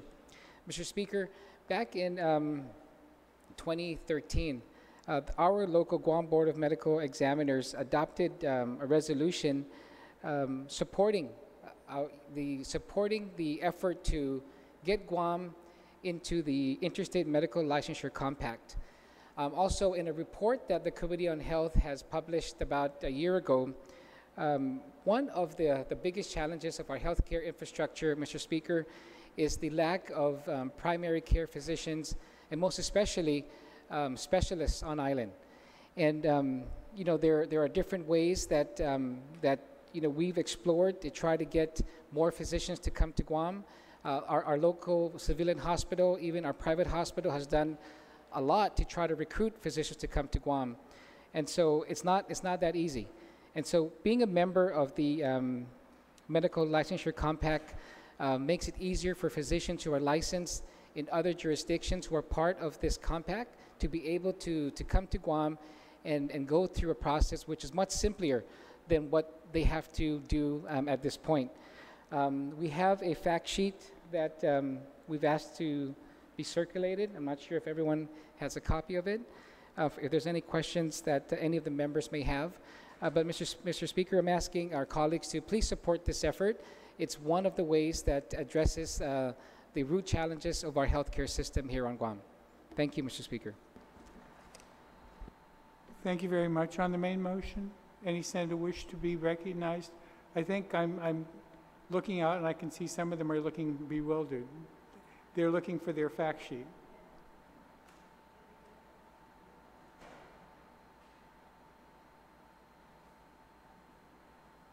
We'll take a 1-minute recess and get the fact sheet out. I'm glad I can read faces.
Now that the fact sheet has been distributed and some of you have had an opportunity to read it, anyone wish to speak? I see Senator Ragan is ready to speak, and I'll recognize whoever wants to speak after him. Senator Ragan, you recognized. Thank you very much, Mr. Speaker. Mr. Speaker, I'd like to stand in support of Bill number 124. That's 34, and I want to thank the sponsor for providing the information, that the fact sheet that he's provided in terms of being able to understand the legislation in totality. And I say that primarily because we are looking at approximately 25 pages.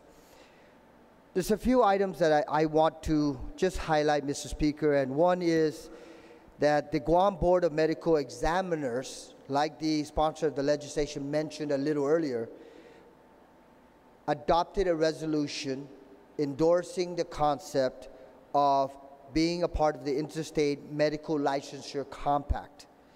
And this would provide for reciprocal licensure opportunities for physicians and those who qualify, as long as they meet certain minimum qualifications.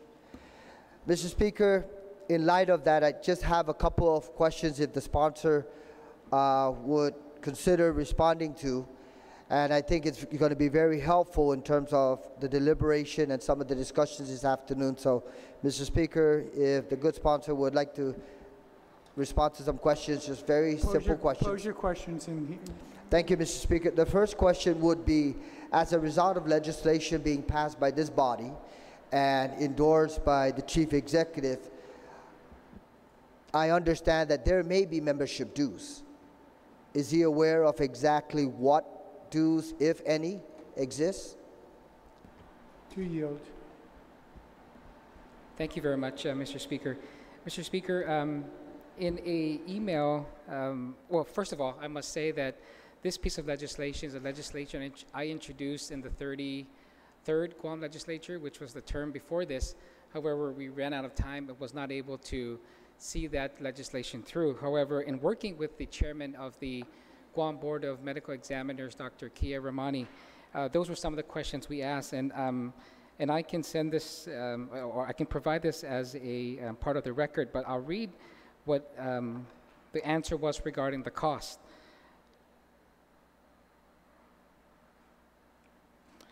Having said that, currently it will not cost us anything to become a member of the Commission, and all costs associated with that will be covered by federal grants that were given to the FSMB. And so the question there was, there's no additional costs that will be passed on now to the physicians, because what was provided to me by Dr. Ramani was that their grants that they receive as a board will be able to cover the cost for Guam to be able to join the compact. Thank you very much, Mr. Speaker, and to the Senator.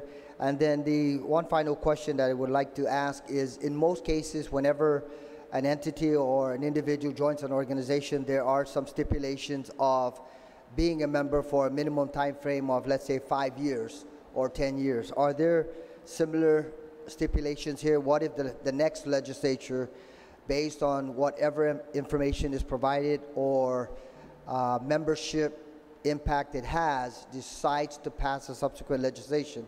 Are there certain restrictions in terms of maintaining membership under this licensure agreement? Mr. Speaker, not that I initially have seen. I suppose that could be a situation where if Guam does participate and become a member, that at any time you could revoke membership, but I don't have any specific information that says that you are required for a specific amount of time. Thank you very much, Mr. Speaker, and to the good sponsor of the legislation. And I would like to close in extending my support for the measure. And I think that one thing that's certainly very helpful is the FAQs, the frequently asked questions, with regards to the proposal. And it does further highlight, Mr. Speaker, that any physician that would like to participate in this arrangement certainly has to incur whatever fees are assessed. So there's that transference of membership in terms of any physician or eligible individuals.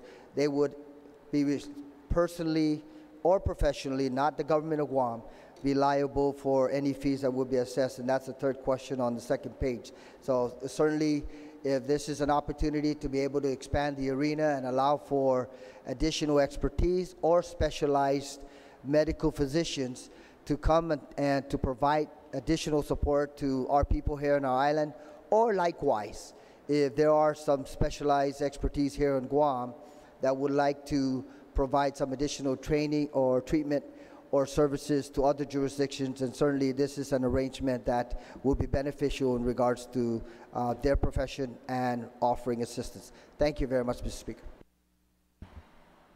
Thank you. Senator Nicholas, I understand you wish to be heard. You're recognized. Thank you, Mr. Speaker. Mr. Speaker, on initial review of the measure, and I'm sure the intent, of course, is to try and create a system that would give us a pathway to be able to bring in more physicians into Guam by having this licensure process in place, an expedited pathway to state licensure. But my other concern, though, is it's a two-way street. That this expedited pathway to state licensure could also mean that we have doctors on Guam who would be expedited in the other member states. And I'm just wondering, do we have an idea of how many doctors want to come into Guam, and this would create a much more fluid process for that? And do we have an idea of how many doctors potentially want to be licensed and work outside of Guam, and how much of a brain drain this potentially may cause?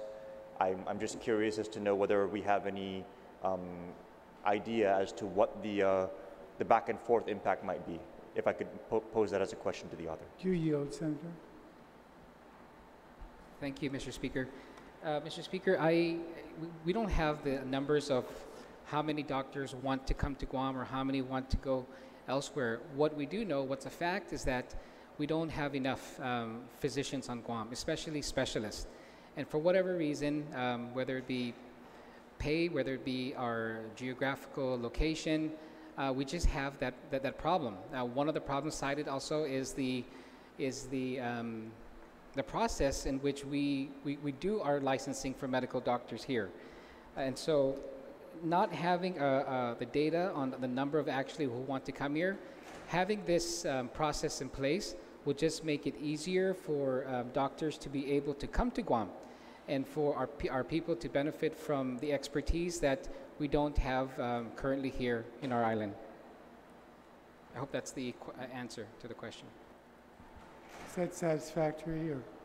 I appreciate the response. I just wanted to ask then, is there a way that we could create an expedited licensure process that would just be attractive? In other words, make it easier to license here on Guam and come in, as opposed to creating this two-way street? Because if we have doctors too who are going to take advantage of this process, and then we lose a lot of doctors, it could result in the end of the day being that we have a net loss in physicians being present and practicing.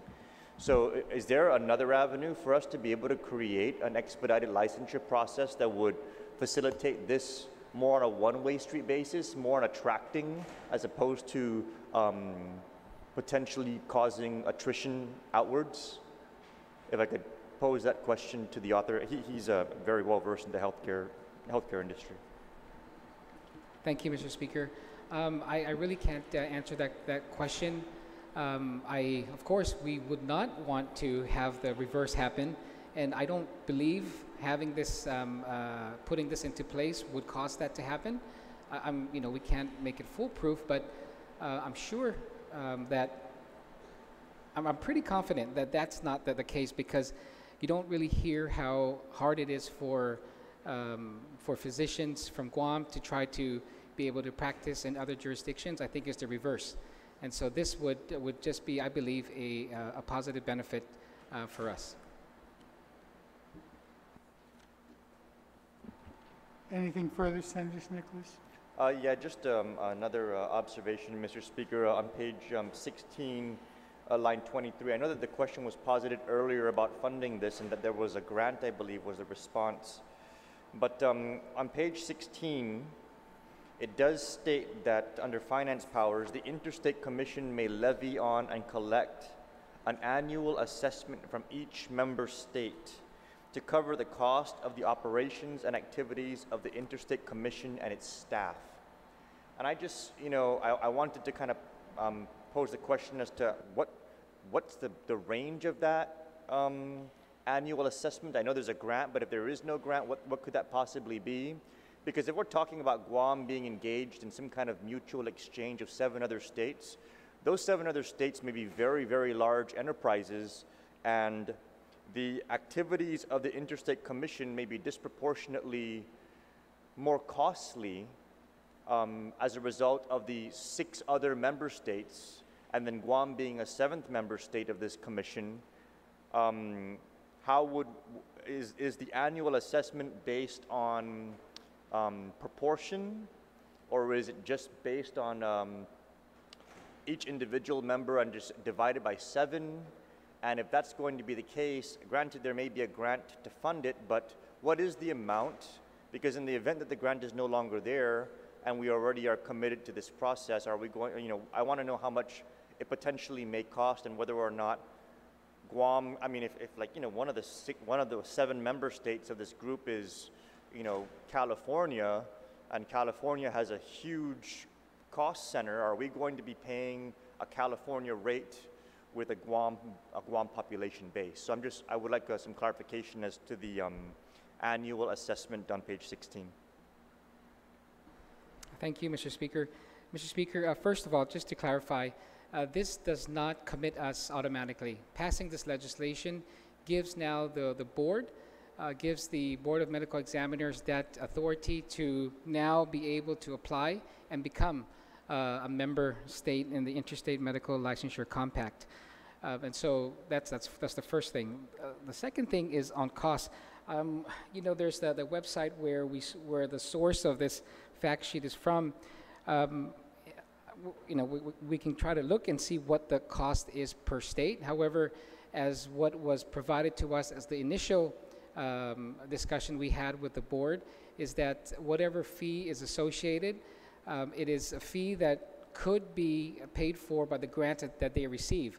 And so, as you know, the Board of Medical Examiners struggle on a monthly, on an annual basis on their fees and the help they get from the health professional licensing office. And so, they would now, if there is a fee that is not, is something that they're not able to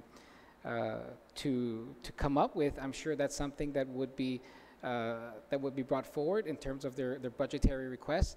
However, I don't believe it's a large amount, and from the initial discussions we had with the doctors in developing this, that is something that is affordable and is something that they're able to do without using our local funding.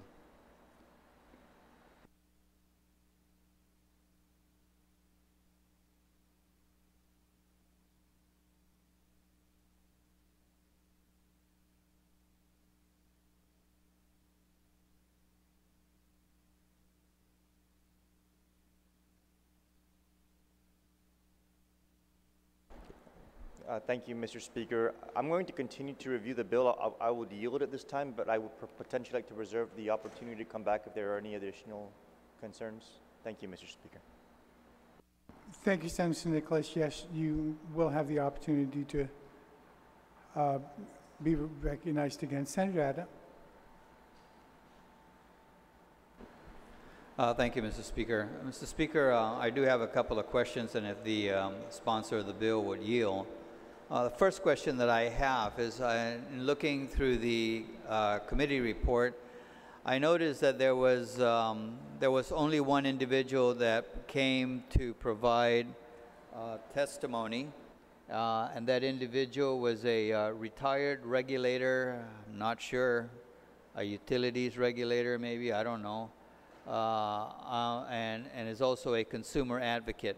But he apparently was the only one that testified at the public hearing.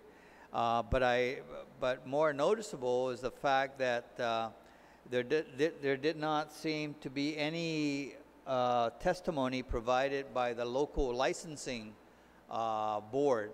And it seems that at least when a doctor is going to come on island, that individual has to get to be licensed locally, and they're scrutinized real closely. And there was nothing from our local licensing board to, nobody came to testify or provide any kind of testimony giving their opinion on this particular bill. So that's the first question that I have. And the second question then is, now if this doctor who wants to come and practice on Guam is to be vetted by this through this Interstate Medical Licensure Compact, does that then make the local licensing board for the doctors no longer needed, because now they're vetted through this compact? So if the author would help me better understand by responding. Thank you. Thank you, Senator Addis. Senator Rodriguez, you yield to Senator Addis' questions.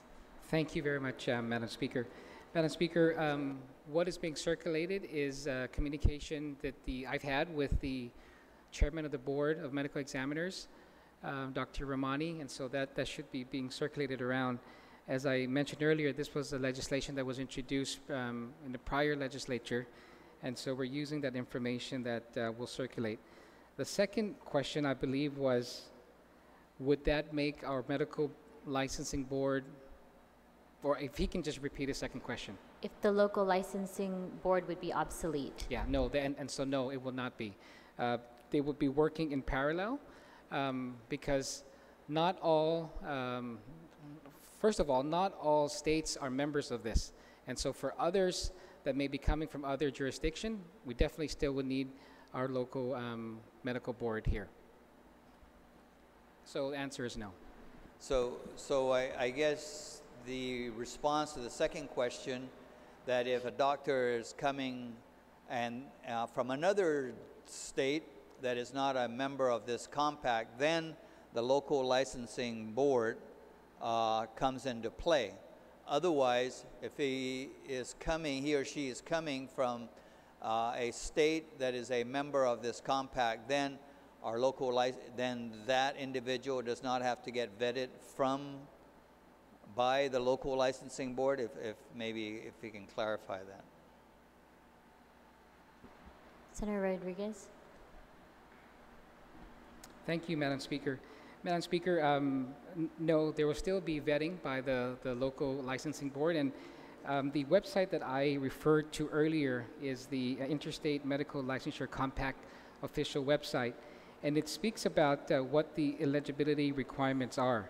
And so a physician who was part of a member compact would have to have certain requirements. Will have certain requirements imposed on them, and those requirements would have to be checked by our medical licensing board in order to qualify. Just because you have a license in a member state, you need to also have certain requirements that are met for them to be eligible to practice in Guam, for example. Thank you, Senator. Senator Ada? Yes, Madam Speaker. And a final question is, on the bill, on page 1, in section 1, it talks about the legislature in Guam finds that the Guam Board of Medical Examiners has adopted by resolution the Interstate Medical Licensure Compact. So maybe that's what I was looking for, some kind of, no, I don't know, this thing that was just passed around from Dr. Ramani, that doesn't look like a resolution from the licensure, the Board of Medical Examiners. So is a copy of this resolution available?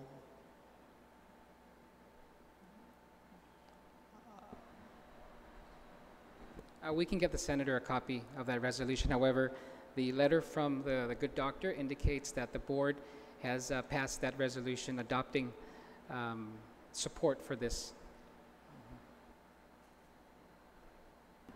And so, okay, so, but will I still be able to get a copy of the resolution? Yes? Yes, Senator All right. Rodriguez Okay, affirms. thank you. Thank Thank very you, much. Senator Atta. Speaker Cruz, you're recognized. Thank you very much, Madam Speaker. The reason why I came off the dais to speak is because I didn't want to, again, be accused of trying to do something from up there. I think part of the problem is that this bill was introduced initially in the 33rd Guam Legislature.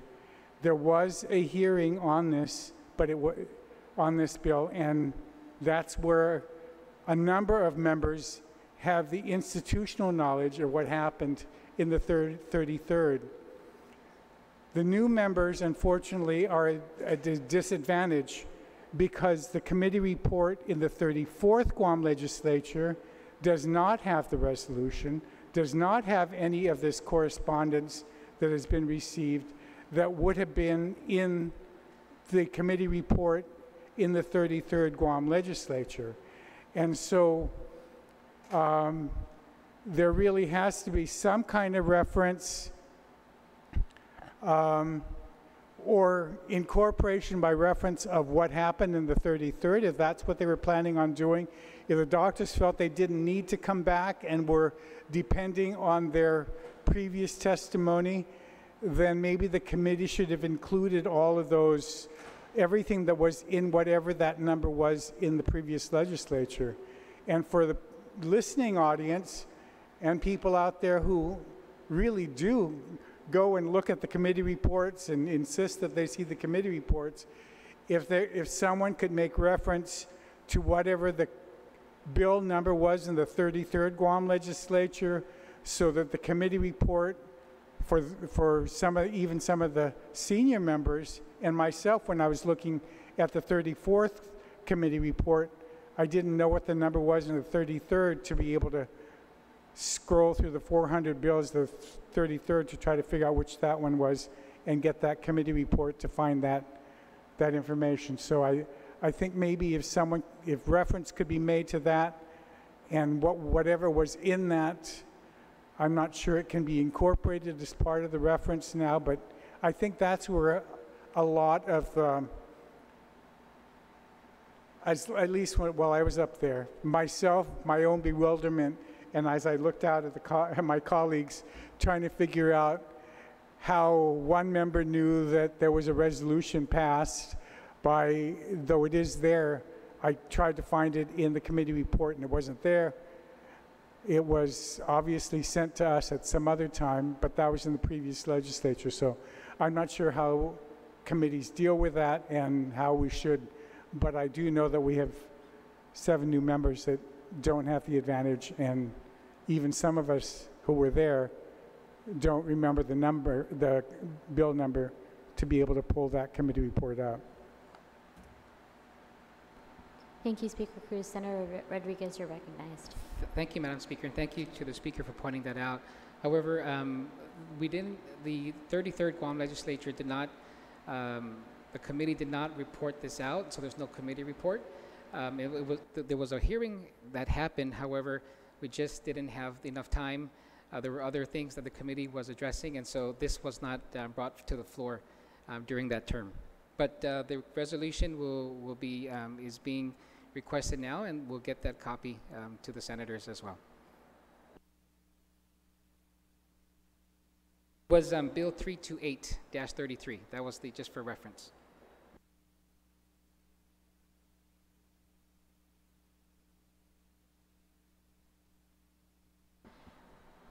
Would any other members wish to be heard on the main motion? Senator Espaldon, you're recognized. Thank you, Madam Speaker. In light of that information, because there is really a very sparse discourse within the committee report on this particular bill, if the author would allow perhaps to just set this bill aside for now so we might have the opportunity to go take a look at any testimony and any information that may be in bill number 328-33 So we might be more informed to be able to discuss this a little bit more intelligently. So I move that we put this bill aside for now to give us all a chance to be able to take a look at perhaps some of the testimonies and information that came out of the 33rd Guam Legislature. Any objection to the Espadon motion? Senator Rodriguez. Madam Speaker, thank you. I don't object to that. However, there's no committee report on Bill 328-33, and so so there's no information that they would have. However, I have no problems to give senators more time to do their research and come to a decision on how they would support or not support this measure. So I have no objections to that, to setting it aside.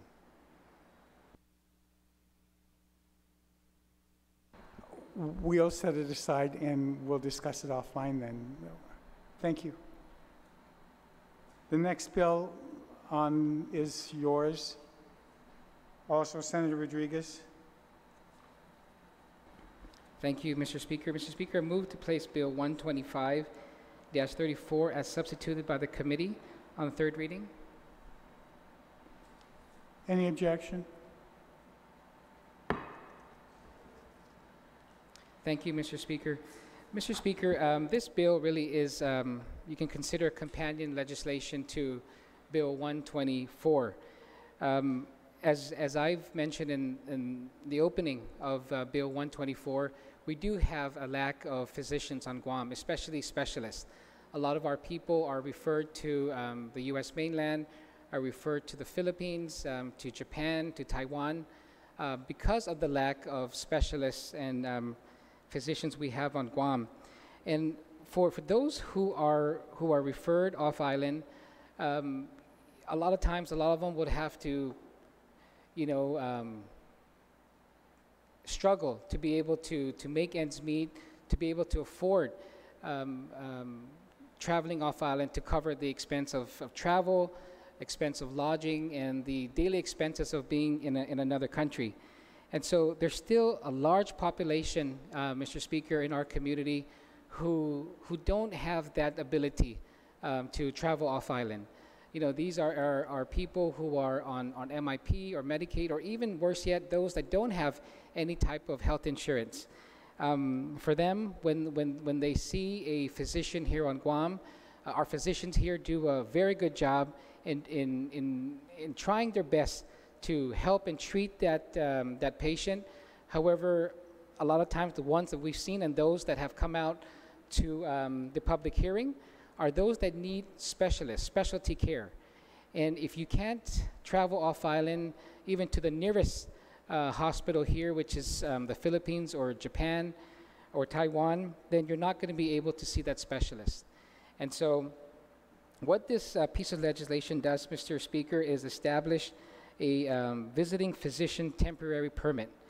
And in order to be eligible for a physician, a specialist, to be able to come to Guam, a licensed physician here on Guam would need to be able to sponsor a specialist or physician that we're bringing in, to be able for that physician or specialist to come to Guam. And so we also tighten this permit up very well to ensure that those physicians or specialists that we are allowing to come to Guam, whether it be a dermatologist, which for a very long time we don't have on Guam, a rheumatologist we don't have on Guam, other specialists that we don't have that are sorely needed by our people, they can come here to Guam, and this piece of legislation authorizes them to practice charity care to underserved populations in Guam without any remuneration. So it's on a non-compensatory basis. So it's truly a charity care service. And so in the past, organizations have organized medical outreaches that want to bring in physicians to Guam, specialists to Guam, to be able to see patients here who need their services. However, existing law does not allow this to happen. And so this is a a legislation again, Madam Speaker, that would increase the access to healthcare services for our people, and ask our colleagues to please support this measure. Thank you. Thank you. Is there any senator who wishes to speak on the bill? Speaker Cruz, you are recognized. Thank you very much, Madam Speaker. And in just looking at the committee report for 125, the first letter in the committee report is a letter from Jeff Larson of Take Care. And interestingly enough, he writes in this first paragraph, as noted herein, Take Care has no objection to Bill 125, but believes that the enactment of Bill 124-34 would be more beneficial to Guam.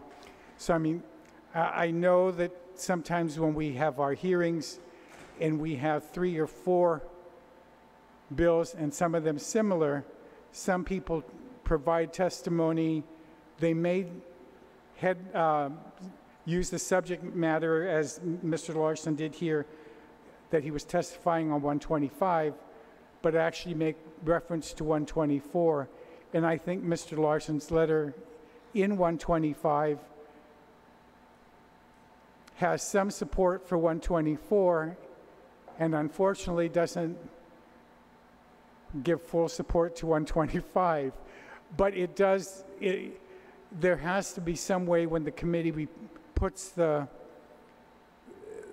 committee reports together that they include,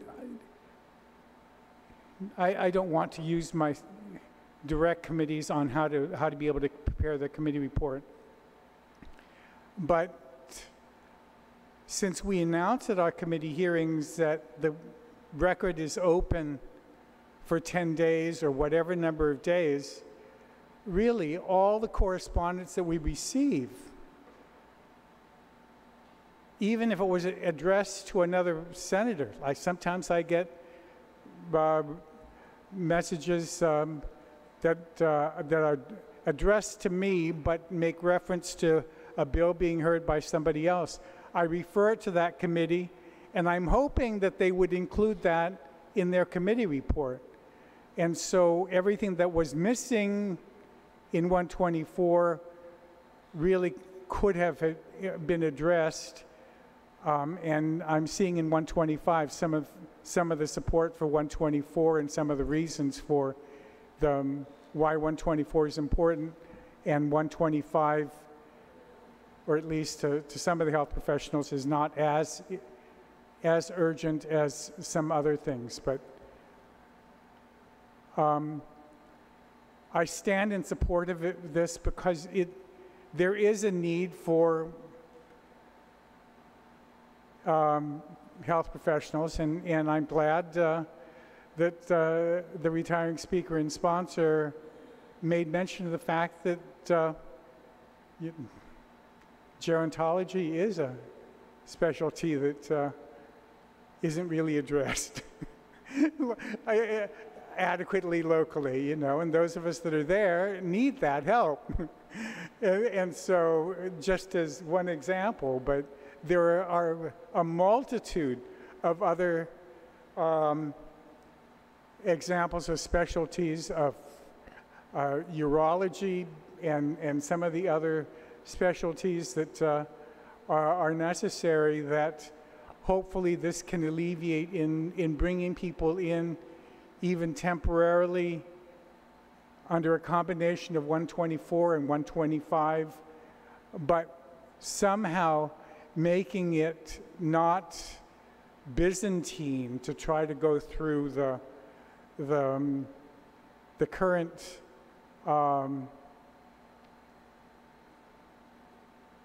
procedure of going through the local medical board for clearance for a doctor who has been doing specialty care in some jurisdictions for 20 years and would like to come out and do some work in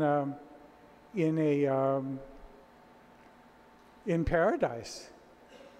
So we'd like to try to welcome them to help those of us in need of gerontological care or even for gynecological care. There really isn't a large pool with 3,000 babies being born a year, or at least if it would seem to me that there would be more need for that in peds and all kinds of specialties. So I stand in support of anything that's going to try to help improve having the number of doctors here so that we don't have to all go off island.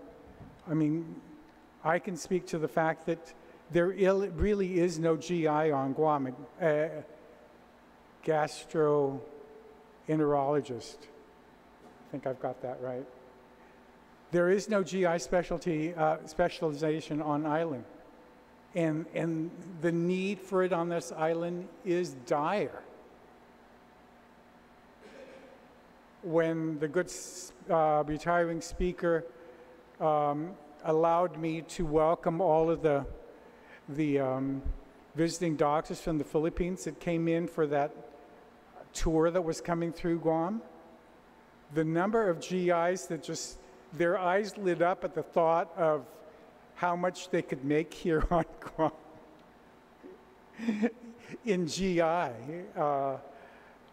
just and in lung specialization. So anything that we can do to assist in improving providing of health care by providing us with the specialist, I stand in support of. But I think we've got to figure out some way of getting these committee reports to give us more information, because unfortunately, just going on the committee reports, there aren't that many people that came to testify that would really speak to the importance of them. So, thank you very much, Madam Speaker. Thank you, Mr. Speaker. Is there any other person wishing to testify on the bill 125? Senator Espaldon, you're recognized. Thank you, Madam Speaker. Madam Speaker, in light of the comments made by the previous speaker, I guess I need to ask a question just to be clear on what this bill intends. It's my understanding that this bill, entitled Relative to the Establishment of a Visiting Physician Temporary Permit, is really to allow a visiting physician to come in on a very limited basis for a very limited time. Basically, perhaps most specifically or for charity work. The physician who comes in, the visiting physician, I believe, and correct me if I'm wrong, and I'm asking the author of this bill to correct me, that the physician, when he comes in for charity work, is not allowed to charge for his services. And I just need to bring this up because in light of what was said previously by the previous speaker, it seems like he was under the expectation that we start bringing in all these other physicians to handle specialty areas that we are deficient in. And so just to be clear that, and I just want affirmation or confirmation from the author that my take on it is perhaps true. Would the author yield? Senator Rodriguez. Thank you, Madam Speaker. And yeah, the answer is yes. The doctors who would be coming here will not be compensated. Believe it or not, there are very good doctors that are willing to provide these types of services here in our community.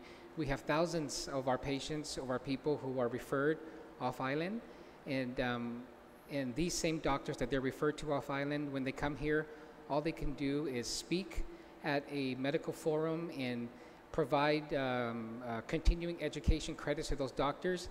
But believe it or not, they can't even see the patients that they saw in another country. They can't even see them to check on if they're doing fine, you know, what's the update on the medication that they're receiving. And so this now would allow them to be able to do that and not be paid for it. Thank you. Senator Espada. Yes, and I appreciate that. Like I said, because from the previous comments by the previous speaker, you know, I was starting to get the impression, am I reading this wrong? Or I'm questioning myself, am I reading this wrong? Does this mean we're going to be able to bring in the specialists to see just anybody and everybody? But again, just to make clear, this is for more for charitable purposes, in cases of emergencies, of disasters, perhaps for the provision of forensic psychiatric examinations related to criminal matters, and it's a very temporary. I believe the time frame is a very limited time frame, 10 days, I believe, or something like that, something in that realm. So I have no problem with this, and in fact, I support it, especially in light of it seems like it would allow for almost like medical missions to come in here to help really the underserved or those who can't afford specialized services or who don't have insurance, like the good author stated in his opening statements. And I guess I can understand this and have an affinity for it. My parents both being doctors, and for a good 35 to 40 years, we were doing the reverse. We were taking medical missions out to other countries. But now, because there is a need over here, there may be physicians and doctors who may want to come here to help our underserved. So I definitely stand in support of this legislation.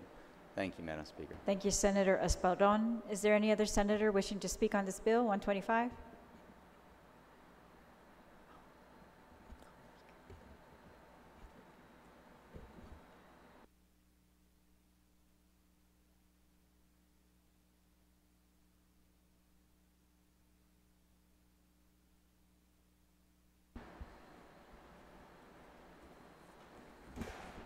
Vice Speaker, you recognized. Thank you very much, Mr. Speaker. I stand in support of this bill. I just had a couple points that I was hoping that we could clarify before it gets passed, if it's going to get passed, and that would be, so from the Take Care testimony, it looks like these were going to be doctors that were licensed someplace else, but and so we are giving them a 10-day temporary permit to practice on Guam without applying for a permanent license. However, if I'm understanding on Section 2 of the bill under 12208A and B, that we're also allowing those who are not fully licensed in another jurisdiction and who are in postgraduate training. And I guess if you could just explain what is the status of their licensure when they apply to Guam. Thank you, Mr. Speaker. Can you please reference the page you're referring to?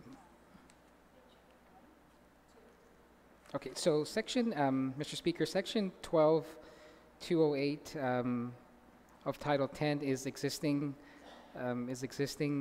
law. And so the only item that is being included is item H, which begins on Section 4. All right. Yeah, and so. Okay, so these people who are applying for this temporary 10-day permit, they could be under our law already, just postgraduate students. Okay. All right, and then can they come from any jurisdiction? Yes, Mr. Speaker. There's no, we don't limit what jurisdiction they may come from. The beauty about this, Mr. Speaker, is that it requires an application be submitted to the Guam Board of Medical Examiners 30 days before the scheduled outreach or clinic that this specialty doctor would be practicing at. That's one. The other safeguard is that in order for that visiting physician from another country, he must be supervised and supervised by a local licensed physician who must sign off and be responsible for that physician.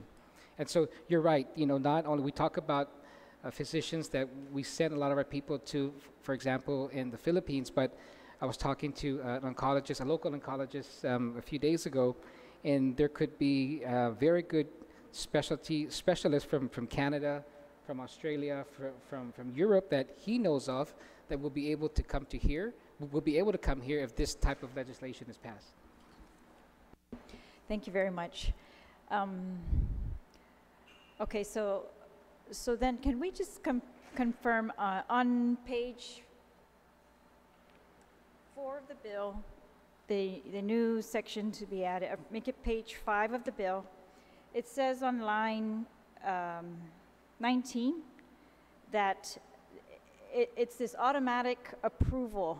If the board does not look at this application after 30 days, it's automatic approval. And I was wondering, it seems a little bit too generous to me. I want somebody to look at these things and confirm that we are actually granting a license, and I would think that they need something physical in order to prove to our patients that they are actually licensed on Guam also, and to maybe give notice to the patients that they are licensed under a temporary license and they are not to charge. So somehow, you know, we don't have to regulate them as much when patients should be able to see that right away. I'm not sure if that's something that the board could do, but I guess I would make a motion to remove that automatic, the words on line 19 shall automatically be approved.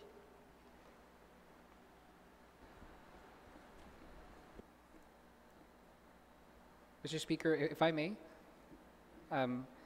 So the rationale behind this is that as we talked about some of the challenges that are faced in Bill 124, which I talked about earlier, is some of the challenges are the length of time applications are adjudicated by the licensing office or by the board for one reason or the other. If there's no quorum, then a regularly scheduled meeting has to be postponed to another time. So what this does is really kind of, you know, brings our government, you know, down, you know, to where we have to be able to take this and make this a priority. If a duly licensed physician on Guam provides an application that would bring in a specialist here for this purpose, that it must be looked at. You know, the licensing office must make this a priority. The Board of Medical Examiners, the physicians who sit on that board must make this a priority and adjudicate it within 30 days.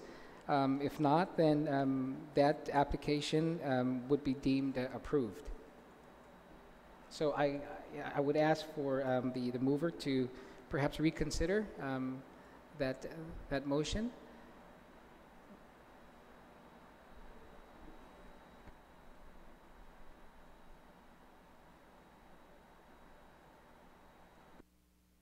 Vice Speaker, you still have the floor. Are you satisfied? Okay. And your motion is on line 19 on page 5? That's to amend existing law?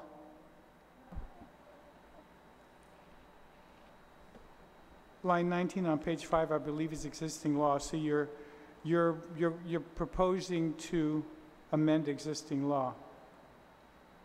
Okay, no, I think, Mr. Speaker, that this substituted bill should have underlines throughout the entire subsection H, if I'm not mistaken. In the original bill, the entire subsection H is new.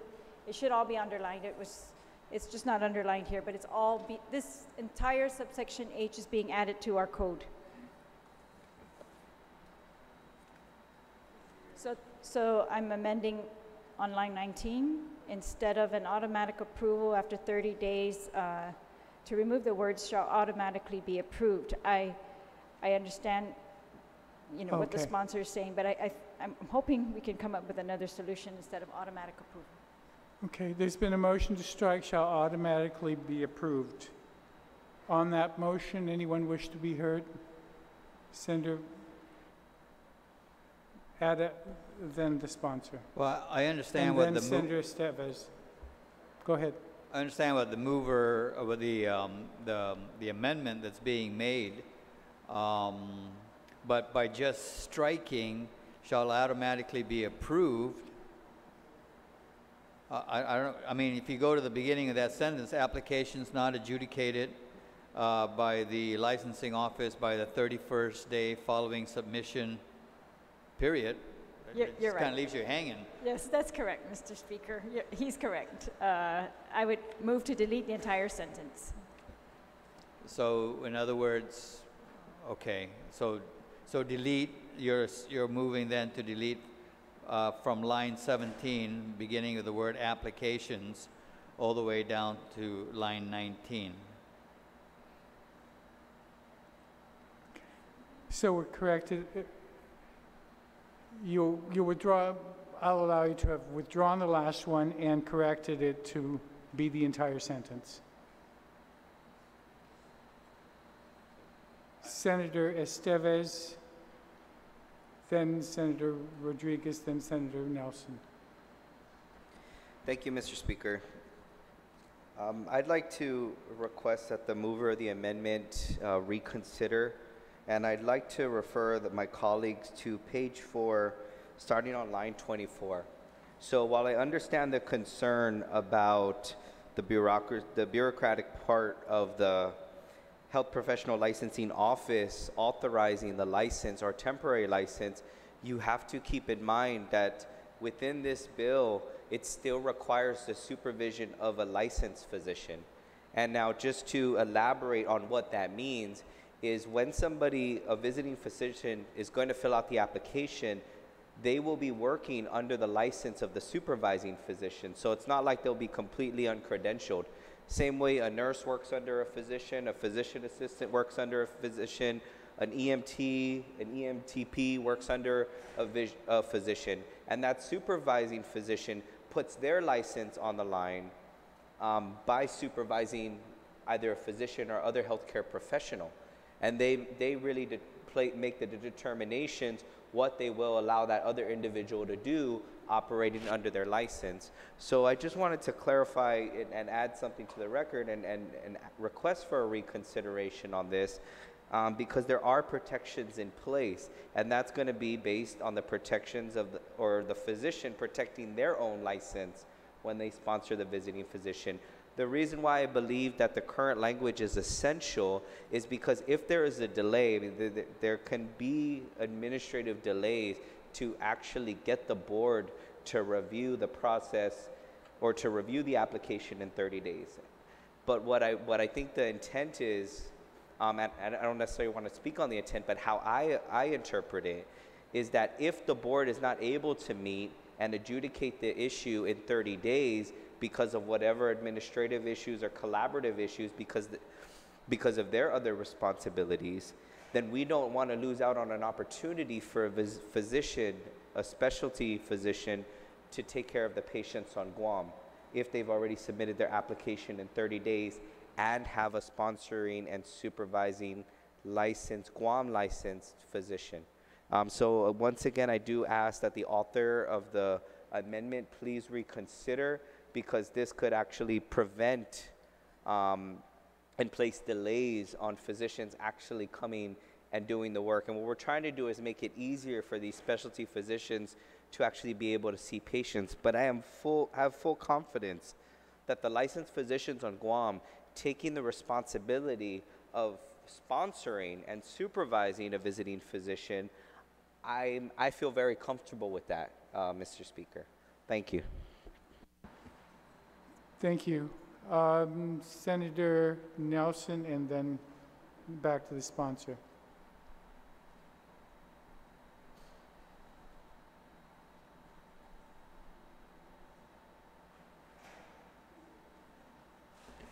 Thank you, Mr. Speaker. I just have a question for the sponsor to clarify the importance of this section. Just to read it in its entirety, I'll start on line 15. Except in emergency cases, a visiting physician temporary permit must be submitted 30 days prior to the visiting physician entering Guam. Applications not adjudicated by Health Professional Licensing Office by the 31st day following submission shall automatically be approved.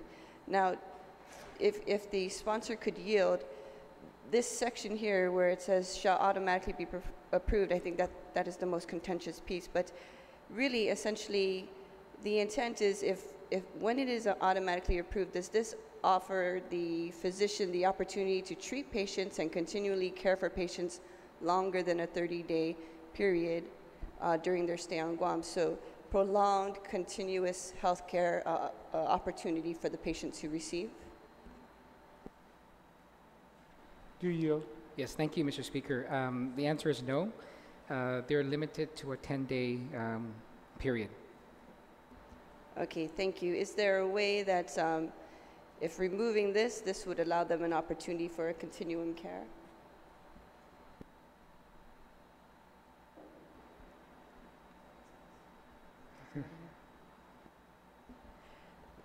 Just reading the committee report, there was a testimony given by one of the attendees at the public hearing, and the concern was these temporary licensing does not provide a continuum of care for the patient.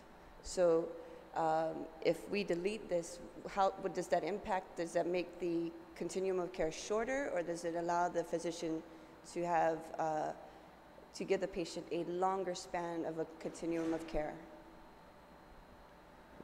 Thank you. Yes, thank you, Mr. Speaker. And no, it wouldn't allow for that, and because the intent really is for it's a temporary basis for them to be able to come here, see patients that normally won't be able to see a specialist like them, and be able to provide the treatment plan or advice to the local physician on how this patient should be diagnosed further or treated further. Thank you, Mr. Speaker.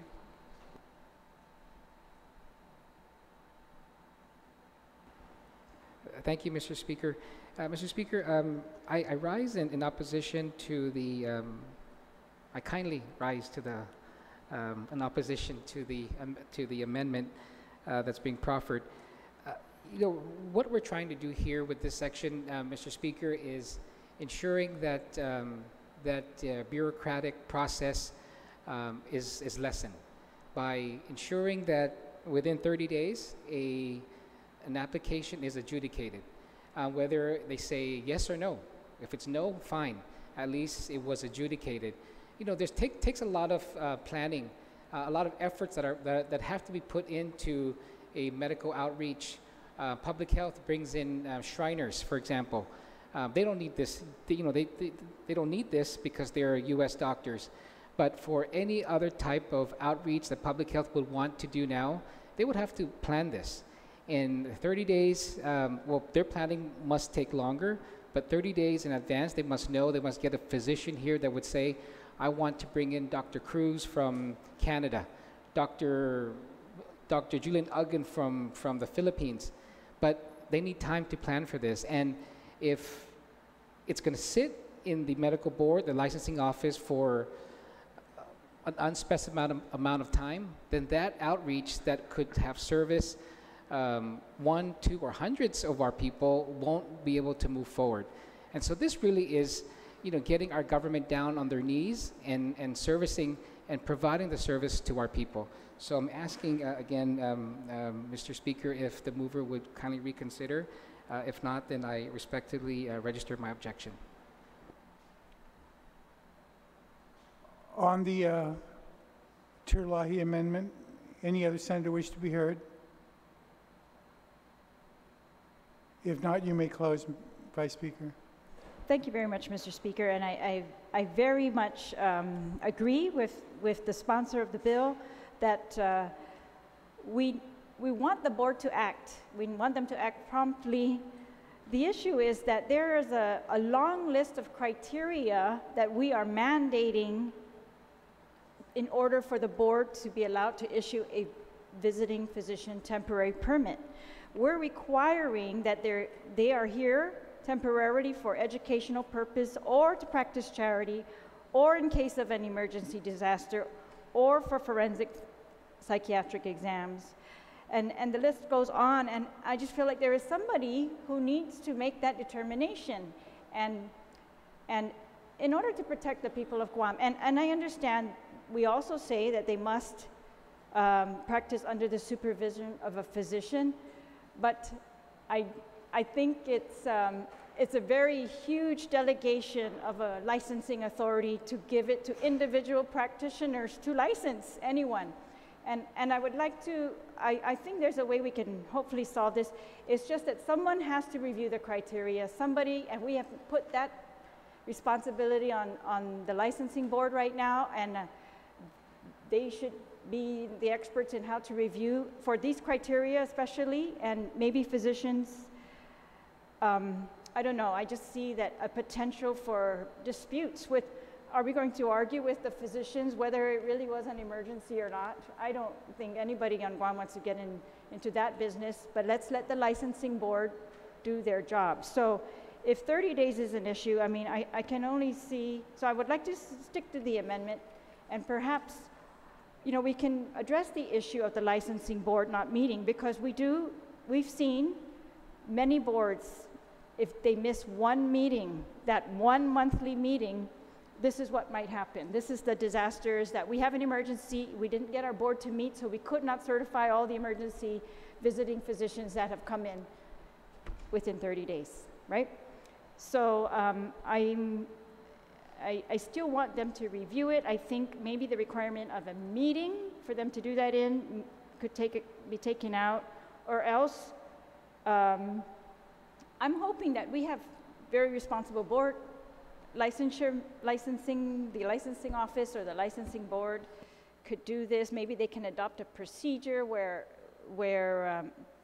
I'm not sure, but either we change it to 60 days and we give them a little bit more time to have a meeting, or we say, and I was thinking, you know, that when we require, or when we allow the board on page 4, line 6, to issue a visiting permit, we can say the board, by adoption of written resolution without need for a meeting, may issue a visiting. Now, I'm just thinking of that on the top of my head, but I'm actually hoping that either the sponsor or the board can come up with a solution, because I mean, right now, no one in Guam is able to declare an emergency. I mean, it's a very limited power that's reserved for the governor, the speaker, in terms of declaring bills an emergency. And so that's all. I just want to protect our patients by saying it's not just of any physician on Guam who can like sub-license another one. It should be the licensing board. So if we could, so for that reason, I would just like to remove that automatic approval and hopefully come up with another solution. Thank you, Mr. Speaker. Thank you very much. There's been an objection. All those in favor of the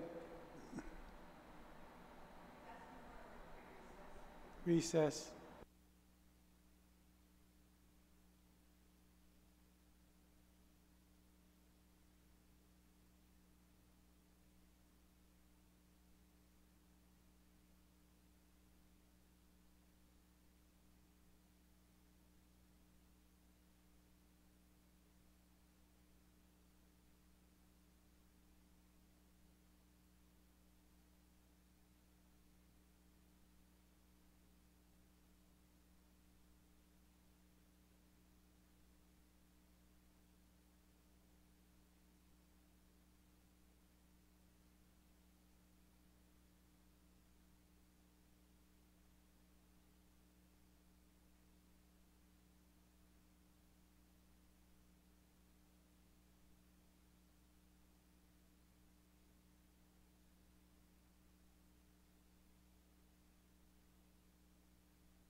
We're back on.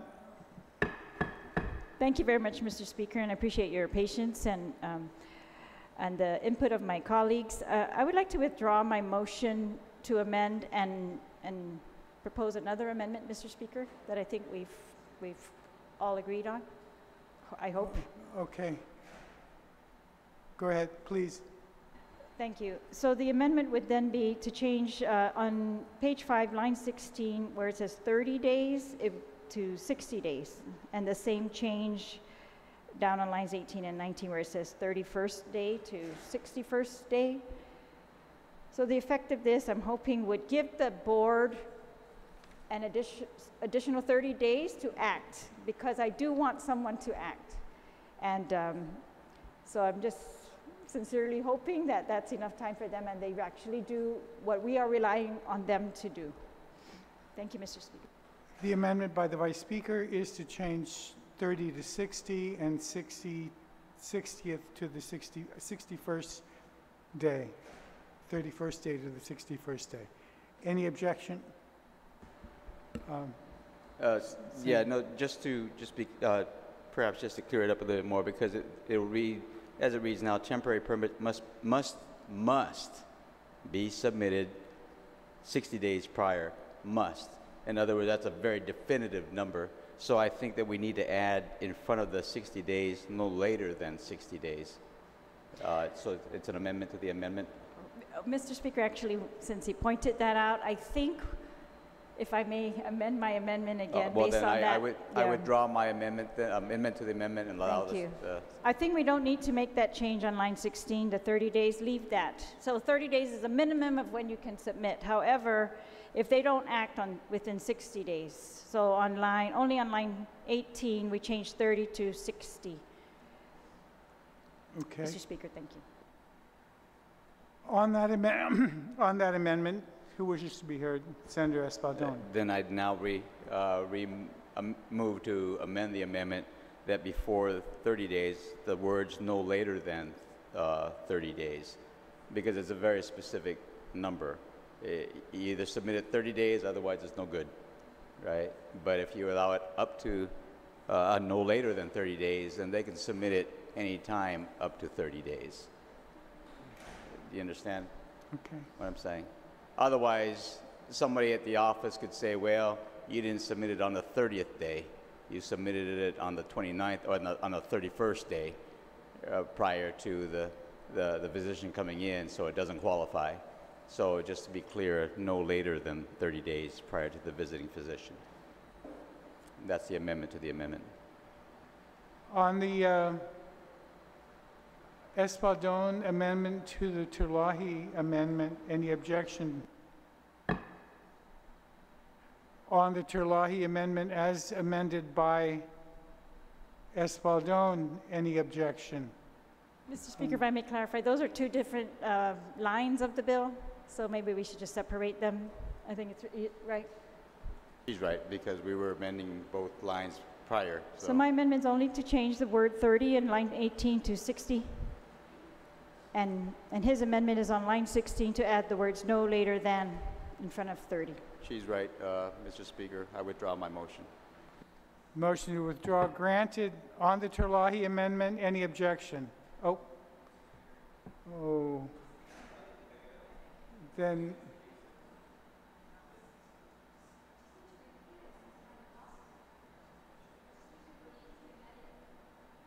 we're in recess.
Madam Vice Speaker.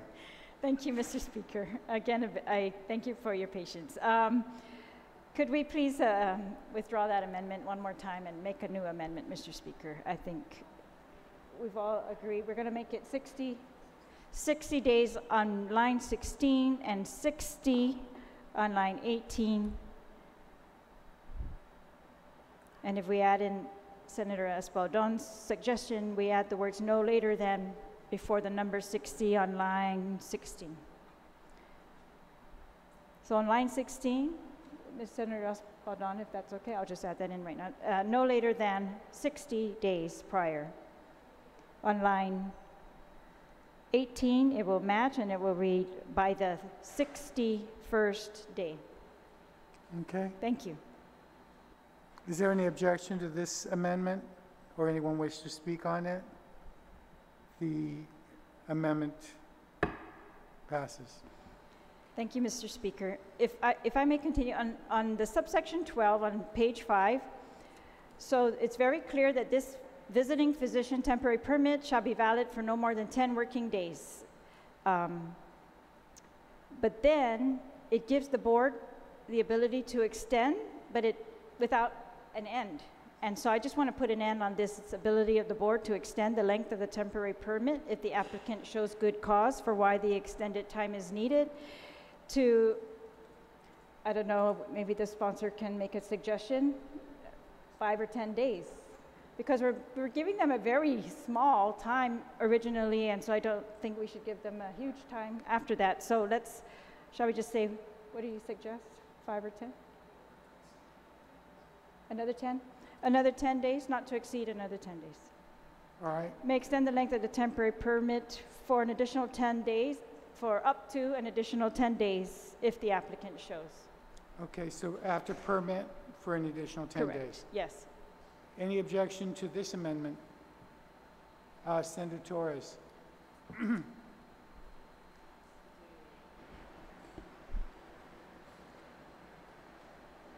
I don't know that that's a reasonable extension of time. 10 days and another 10 days. When you think about the effort that goes into just the application, 60 days planning ahead, then you give them a full 60 days to approve for a 10-day. I mean, can we put a cap and maybe make it something a little more advantageous to the community if you really have a situation where somebody is here training, maybe for a period like a quarter of a year or half a year?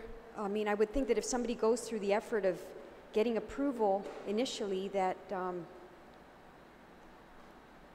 my concern here is when you have the opportunity for somebody to be of service to the community and to be a benefit, then, extend that opportunity by affording them an extension of their temporary license at the discretion of the board. That's just my thought. You've got somebody, maximize it. Thank you, Senator. Any other senator on the Terlahi amendment that's currently on the table, which is to an additional 10 days? Is that an objection, Senator Torres? If I'm in the minority here with that concern, then it is not an objection. Perhaps I'm just thinking outside of the box and it's not practical. Thank you. Senator well, actually, you rose first before he raised his hand, so. Thank you, Mr. Speaker. I just, it begs the question then, should there be a limited number of extensions during that one stay? Because by leaving that open-ended now, right, one extension after another extension after another extension after another extension, I'm just for the sake of consideration and discussion, should there be a cap on the number of extensions that can be given for a temporary permit? Otherwise, this temporary 10-day permit or 10 working day permit could extend into a whole year just on a repeated extension. Just a thought. Thank you, Mr. Speaker. Senator Estevez. Thank you, Mr. Speaker. I wanted to know if the ask and request, if the sponsor of the bill can yield to a question regarding, because I think one key thing that may determine the length of time that the board might be able to extend these individuals is really going to be, I think, based on the type of visa and the type of travel approvals they have coming here to practice, and that can either be limited. So I'm just curious that maybe it's based on country, but what type of travel restrictions are going to be on these visiting physicians? Because I do know that they do allow for special types of visas for goodwill missions and goodwill trips, and maybe there's a limitation on that will automatically give us a number on the amount of time or amount of extension time that we can apply. Senator, do you Thank yield? you. Yes, Mr. Speaker. Mr. Speaker, you know, the intent really is for this to be a temporary. And so, and for those physician specialists that we want to be able to bring here, these people have very good careers wherever they are. And so it's not meant, and you know, one of the stipulations here is they can't set up an office here. And so, you know, I believe that the 10-day extension that is being proffered is you know, would be sufficient. And in the future, if that local physician here will want to again bring them in, if Public Health or the Guam Medical Association or any other group wants to have another outreach, then they may again do that same type of application process. It's really meant to just be a temporary and not to really impede on any other physicians or the work that's being done here. But I appreciate. I mean that's it's. I think it's great that, you know, we're wanting to be able to get them here longer. But I don't really believe that the physicians that will be coming here, that our doctors will be inviting here, could have the luxury of staying more than 10, 20 days at a time. Thank you, Senator Estevez. Thank you, Mr. Speaker. Thank you. On the Chulahi amendment, there's no objection. Any other senator on the main motion? You still? Yes, Mr. Speaker. Okay. Just one more point that I would like to bring up from the public hearing on this bill. There was testimony. If you go to page 4 of the bill and subsection 7, there was a suggestion to us that we include that one of the requirements is that the visiting physician be supervised by a physician who is in the same specialty. If we're bringing in specialists, they were suggesting that that should be a requirement, that they are going to be supervised by a person in the same specialty field. And so I would like to ask if the sponsor would yield as to why that was not included in this bill. If we have. Thank you, Mr. Speaker. If we limit that, if we say that you must be in the same specialty field, I think that's the problem we have here now, is we don't have that type of specialty field here. And so to say that you got to be specialized in autoimmune diseases, you need a rheumatologist, why bring in that rheumatologist if you specialize in autoimmune disease? So that's, you know, one of the reasons why we opted not to include that. Thank you, Mr. Speaker. Thank you, Mr. Speaker. I just wanted to put that on the record because we are making a huge exception in Guam law to allow physicians who have not applied for a license on Guam to practice on Guam. And that's done very rarely for lawyers. I know in our field we restrict that, and we want all the lawyers to follow certain requirements, and I know the doctors want this too. They also have put an investment into our community in order to practice here, but I understand that this bill is very, very specifically intended for education or charity, or in the case of a declared emergency disaster, and so very limited cases where this exception or exemption could be used. And so I think there was a concern that, you know, if you read further on subsection 7 on page 5 under CC, that the physician who the visiting physician is practicing under, he is maintaining, that physician on Guam maintains like that patient as their primary patient. So if you're not a gastroenterologist and you are allowing another doctor to bring in, you know, to take care of this patient, and then you're going to take care of the patient without having that specialty. I think maybe that was the concern. I mean, I know there are other concerns. There are other concerns with this bill regarding, you know, competition with the doctors, but I think it's very clear that the community needs particularly emergency care, specialist care on a very limited basis, or else they just apply for permanent licenses here. So I hope that the doctors can do that. Must remain the patient's primary physician, that our doctors on Guam can do this when they bring the doctors in, the visiting physicians in. And so otherwise, Mr. Speaker, I stand in support of this bill, and I thank the sponsors for all their work on it and for their openness to my suggestions. And thank you very much, Mr. Speaker. Thank you. Any others on the main motion? On the main motion? If not, the sponsors welcome to close. Thank you very much, Mr. Speaker, and to our colleagues for their participation in this piece of legislation. I understand that this is very, we're charting a new path with this type of legislation here. But we really listened to the needs of the community, especially those in our community who are going through a lot of medical challenges. We also took into consideration the concerns of our local physicians. We recognize the investments they've made in our community, and the work that they continue to do for our people.